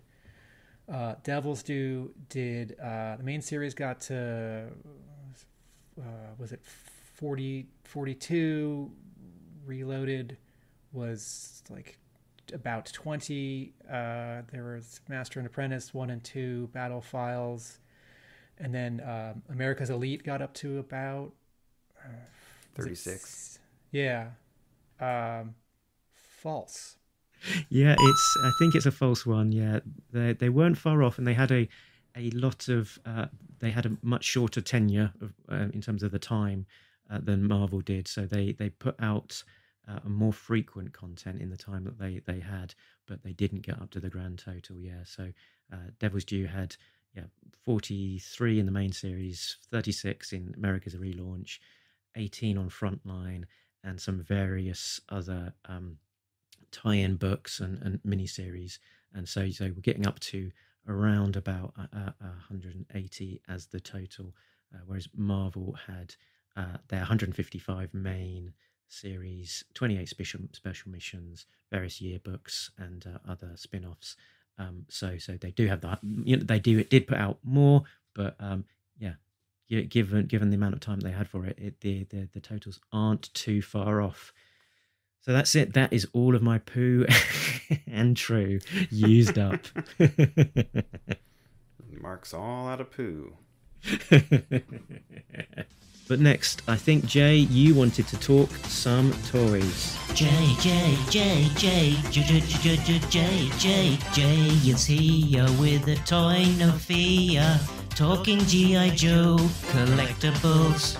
It's a favorite figure, let's pull the trigger, 3 3/4 inch or bigger. Jay. Yeah, one thing I always liked when you would do Mark Talk Toys is you usually talk about a character that was featured in the issue. Last time we talked about classified Destro and compared that with the 1983 Destro. Now, of course, this issue only had 2 characters, and since one of them doesn't have a classified figure yet, that's Major Blood, that leaves us with Duke.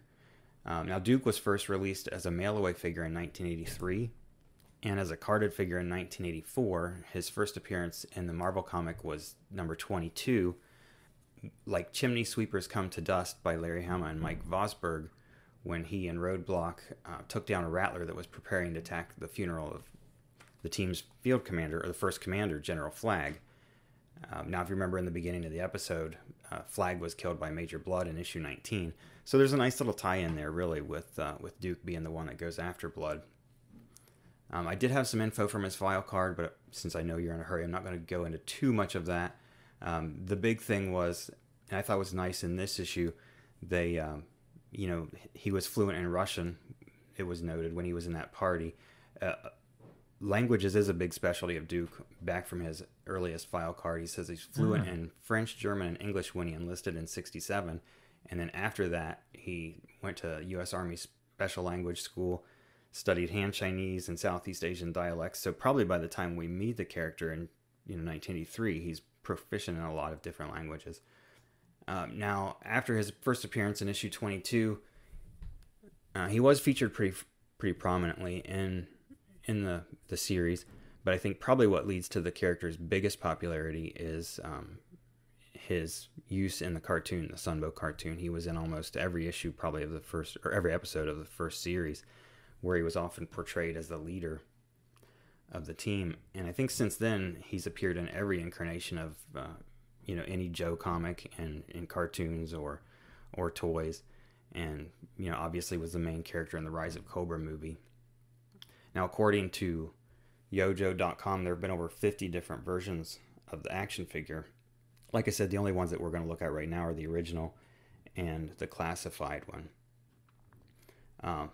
Now, one of the most distinguishing characteristics of Duke's original design was the bandolier that went across his chest. The original 1983 version featured one grenade at the top. The new one doesn't have the grenade. It does have the little blue spot on the top of the strap that I think everybody kind of agrees is some kind of communicator device. Both versions have, which is a nice little touch, an airborne pin that he wears on his left breast. And similarities with the figures. The original Duke had a tan button-up shirt. This one does too. Green pants, same thing. This one, like the other classified figures, has the gold accents. Of course, the original one didn't have that. There's a couple nice little things. The original figure had a pair of black binoculars on a strap that came with him. And the new Duke has kind of an updated, more modern, I'm not sure if you'd call it binoculars, because I think it only has one. It's like a night vision monocular, maybe. And I actually have a pair of one of those myself, and that's kind of a neat little thing. And it snacks. Yeah, it doesn't look exactly like this, but it works great for night vision. We watch animals in the backyard. That's another podcast in itself again. But yeah, and that fits on his belt. The original Duke had a backpack that had a parachute on it. And a shovel, presumably to bury the parachute when he would go on night insertions. The new backpack also has the shovel in there, so that's a nice touch. The only thing that I really am not real pleased with the new character is his face just looks really young. If you look at the original Duke, it said that he enlisted in 1967, which would have put him about 34, probably, if you do the math. He would have been born in like 48 or 49. Would have been about 34 when he joined the G.I. Joe team. And the new figure looks like he's just out of college, or maybe just going into college.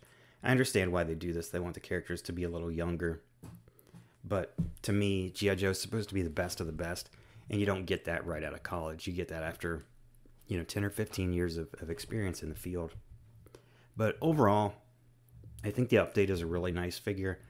It's a lot more accurate, or similar to the original, to make it older fans are able to appreciate a lot more than some of the ones that we've seen in the years between then and now. I've actually seen you might have seen this as well, a customizer who sort of repainted his classified Duke to look like the original, and I think he sort of used some Sculpey as well to make a 6-inch version of his original gun as well, that rifle, and it did look very satisfying, actually, just seeing those colours replicated exactly on this scale, and with the new levels of detail. And Well, I can see, the desire to update them and stuff.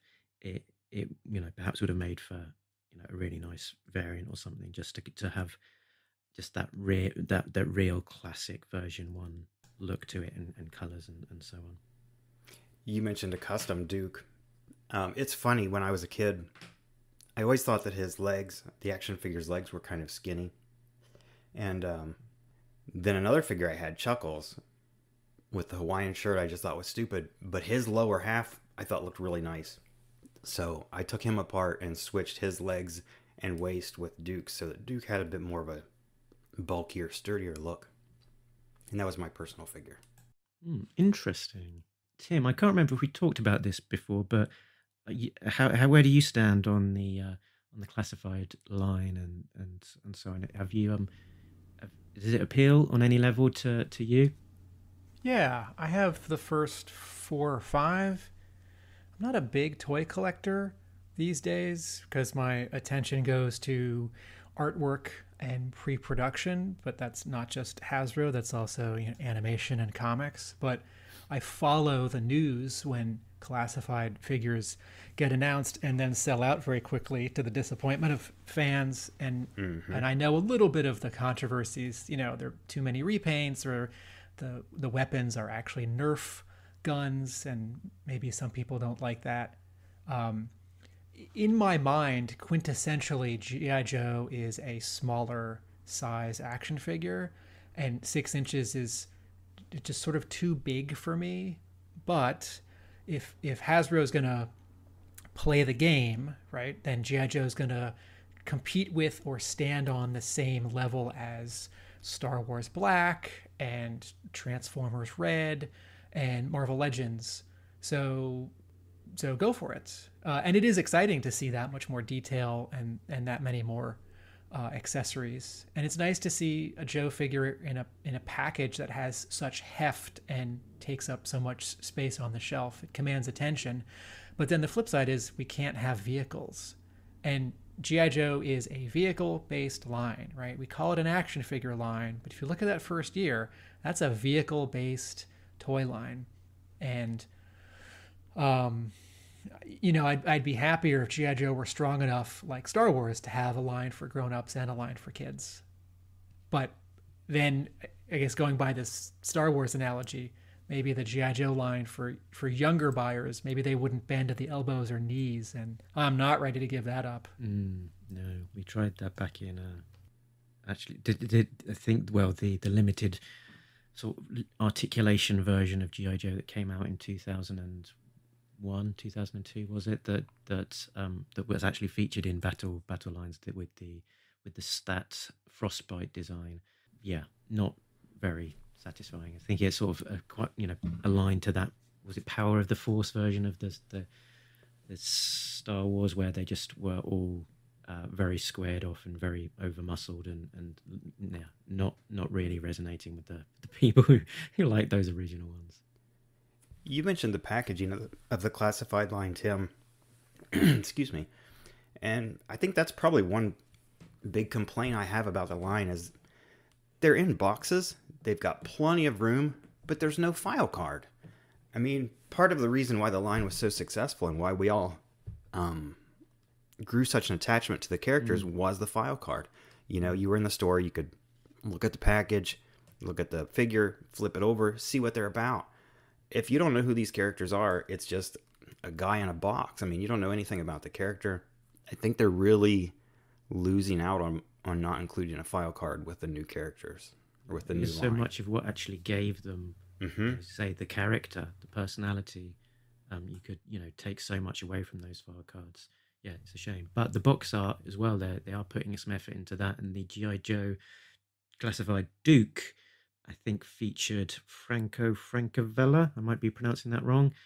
But yeah, mixing it up with each one of these different figures having an interesting artist, and Hasbro not being afraid to have them take their own style and make an individual stamp on that art. I don't know. I mean, for me, that doesn't work. That was another nice point about the original card art was they all had the nice Hector Greedo artwork. They all looked like they were done by the same person. They all belonged in the same universe. If you put several of these new classified boxes side by side, you know, some of the figure artwork is a close up, some is further back. They're very different styles in some cases, and I think a more uniform look would have been better. Not that we ever are finding these on the shelf, but just, you know, I know a lot of people do display the boxes. I don't. I take them all out. But yeah, I would prefer more uniform, style to them all. That's me personally. Having this different artists and having file cards is the opportunity, right? You'd have them draw something a little bit more uniform for the front, and then you'd have some kind of trading card on the back or in the box. That'd be a good way to do it. Where it's a pose where they get to do more what they want. We haven't spoken about the latest retro line Duke, aka Shoutface Duke, which I think we can all agree we're not fans of, and move on. Why choose? Why, you know, you're putting out a new toy. This is Duke. This is the one to get everyone behind the line. Why have him with a shouty face? Not needed. There's so many other good Dukes that they could have used. I don't know why they went with that one. I don't know. Yeah, the retro versus classified line is a big issue. I think a lot of collectors are leaning more towards the classified figures now. I know I am, just because they're newer. You know, they're new sculpts. They're bigger. You get a lot more detail, and it's just neat to see them in new sizes like this. And then with the retro line that we got with the most recent wave of Lady J, Duke, and Cobra Commander. The Cobra Commander's nice. Duke has the shouty face, which doesn't work. The Lady J figure, I felt like didn't work. Now I did get most of the figures. Actually, I got all of them from the first 2 or 3 waves of the retro figures, because some of them I didn't have in 3 3/4 scale before. But, you know, once they released those, and I kind of had decided a while ago that I wasn't going to try to get the vehicles. Just it's a matter of real estate. I don't have the room to display a bunch of vehicles. So, you know, that made leaning towards the classified line easier for me. But it's like, why would you use a bad design like that for one of your flagship characters? I don't know why. And on that bombshell, Tim, have you got some G.I. Joe merchandise to tell us about? I do. So funky, so nice, it's G.I. Joe merchandise. Do you need it? Sure you do. It's G.I. Joe branded, fool. What shall we make? We can't decide. Pick some old crap and put Flint's face on the side. It's G.I. Joe merchandise. I'm holding, and I'm flipping by my microphone, the 1983 Marvel Books G.I. Joe Real American Hero, The Trojan Gambit. This is the size of a coloring book. It has a spine, and the spine just says G.I. Joe. The cover, it's a gorgeous painting by Earl Norham, and it's a couple Joes in that signature Earl Norham painterly brushwork style. This book is a reprint of issues 6 and 7 and 3 of the monthly G.I. Joe comic. And this was sold at bookstores and Toys R Us. And it's not published technically by Marvel Comics. It's published by Marvel Books, which is Marvel Comics.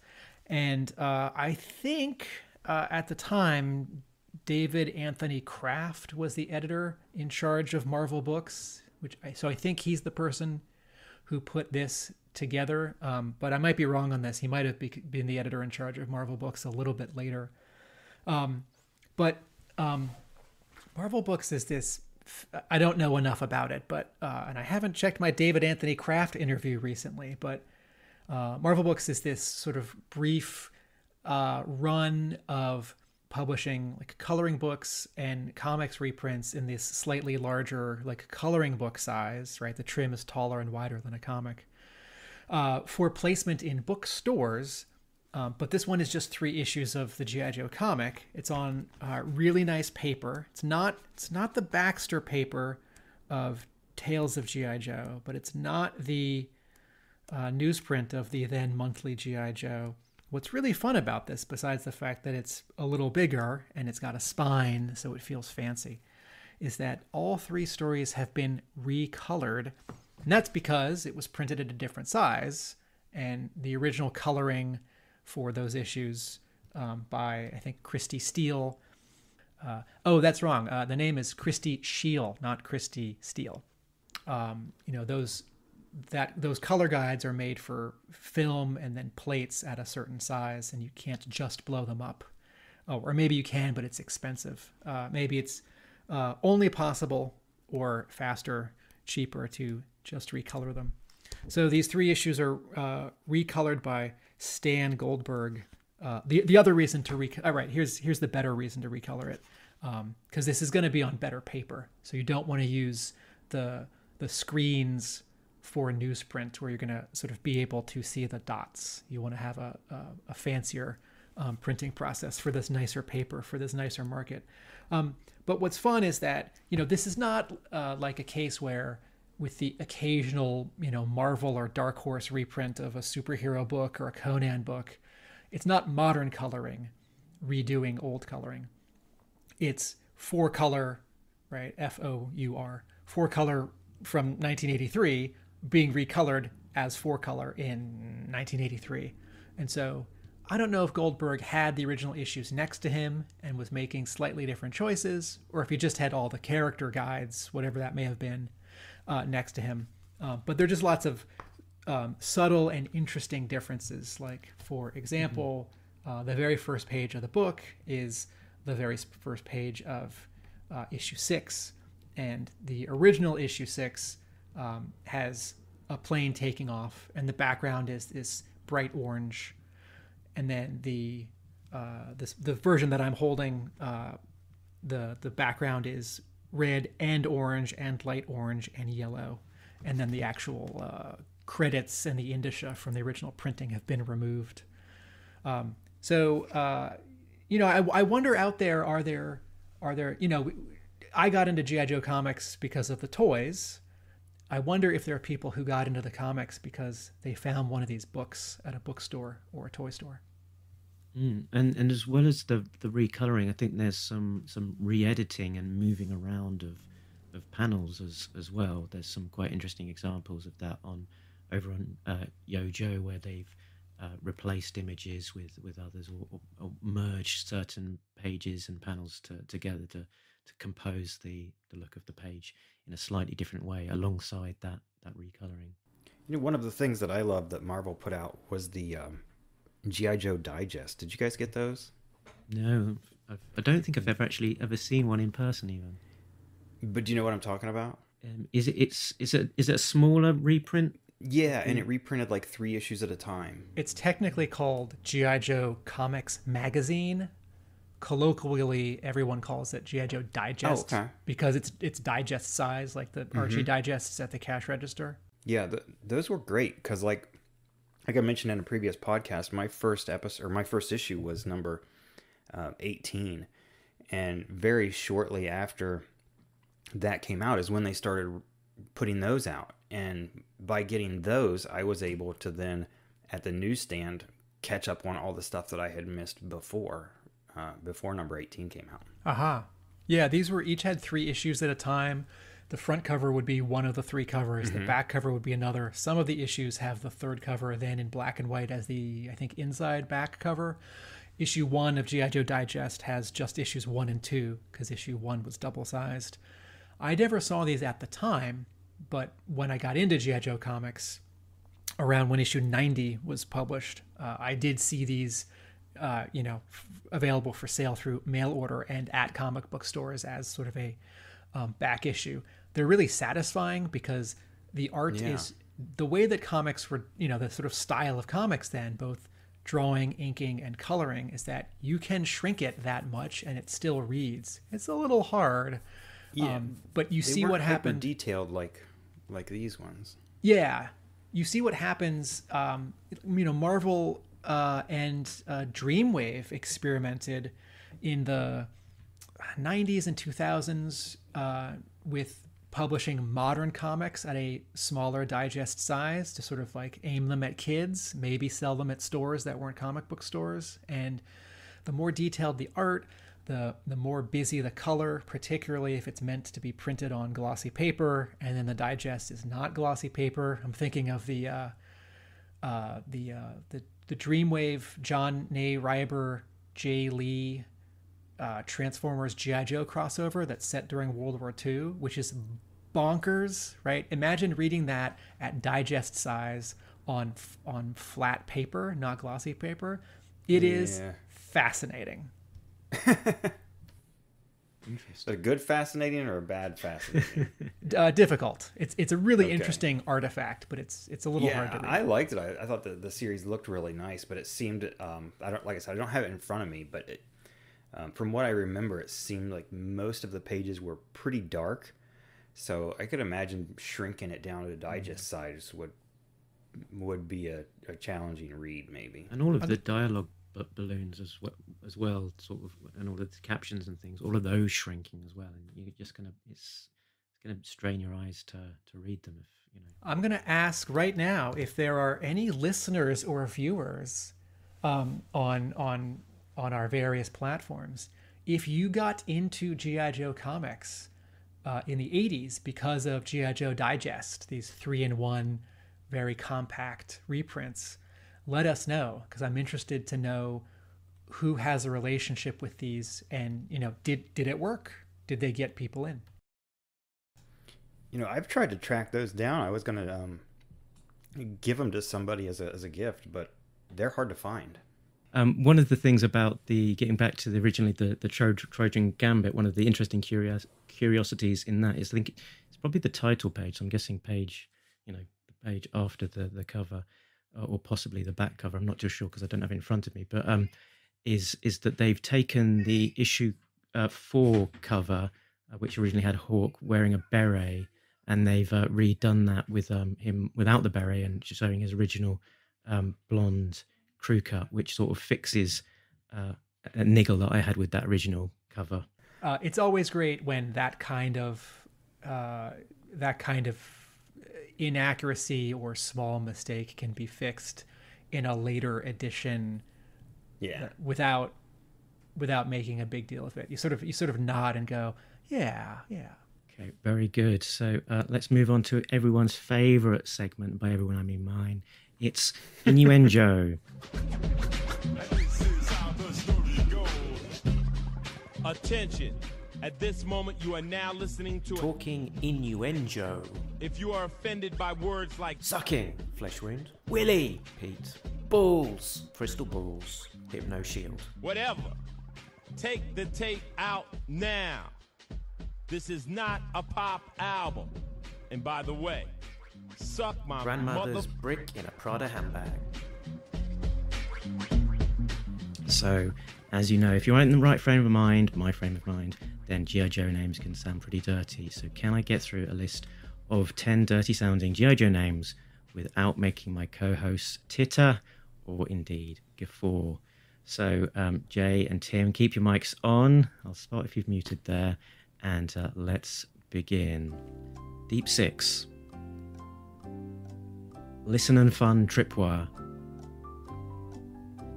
The Toss and Cross. All right, you got me. AKA the Bridge Layer. You read a list of those on the last episode when it was just the two of you, and I think I was probably gone with the first one. I have to admit I have the same probably 12-year-old sense of humor that you do, Mark. So the names. Thank you for thinking my humor is so advanced. So I think that's us all out of time, and hopefully by the time I've edited this down, we can get down to a sensible time. You won't. So with that done, you can join us next time on G.I. Joe. We're all up to date on our reading of IDW's A Real American Hero, so we're going to have a rest week, but we will be there. We've got some interesting ideas for a special episode, so keep watching the skies for that. And then in a fortnight's time, we will be back for the next arc, which I believe is issues 6 to 9. I think it's a 4-parter. 6, 7, 8, 9. Yeah, that's 4 parts. And you can find us in all of the usual places. TalkingJoe.co.uk has got all of those usual places: Facebook, Twitter, Instagram, email, and YouTube. And where can people find you, Jay? Just look for me on Facebook, either Jay Cordray or Break Room Sketches. And Tim? The best place to find me is arealamericanbook.com. But I'm also on Facebook and Instagram with that tag. Very good. When all's said and done, you can catch us down the road. Because we've been talking Joe. And we're all out of Joes. Ooh-ha. Laters.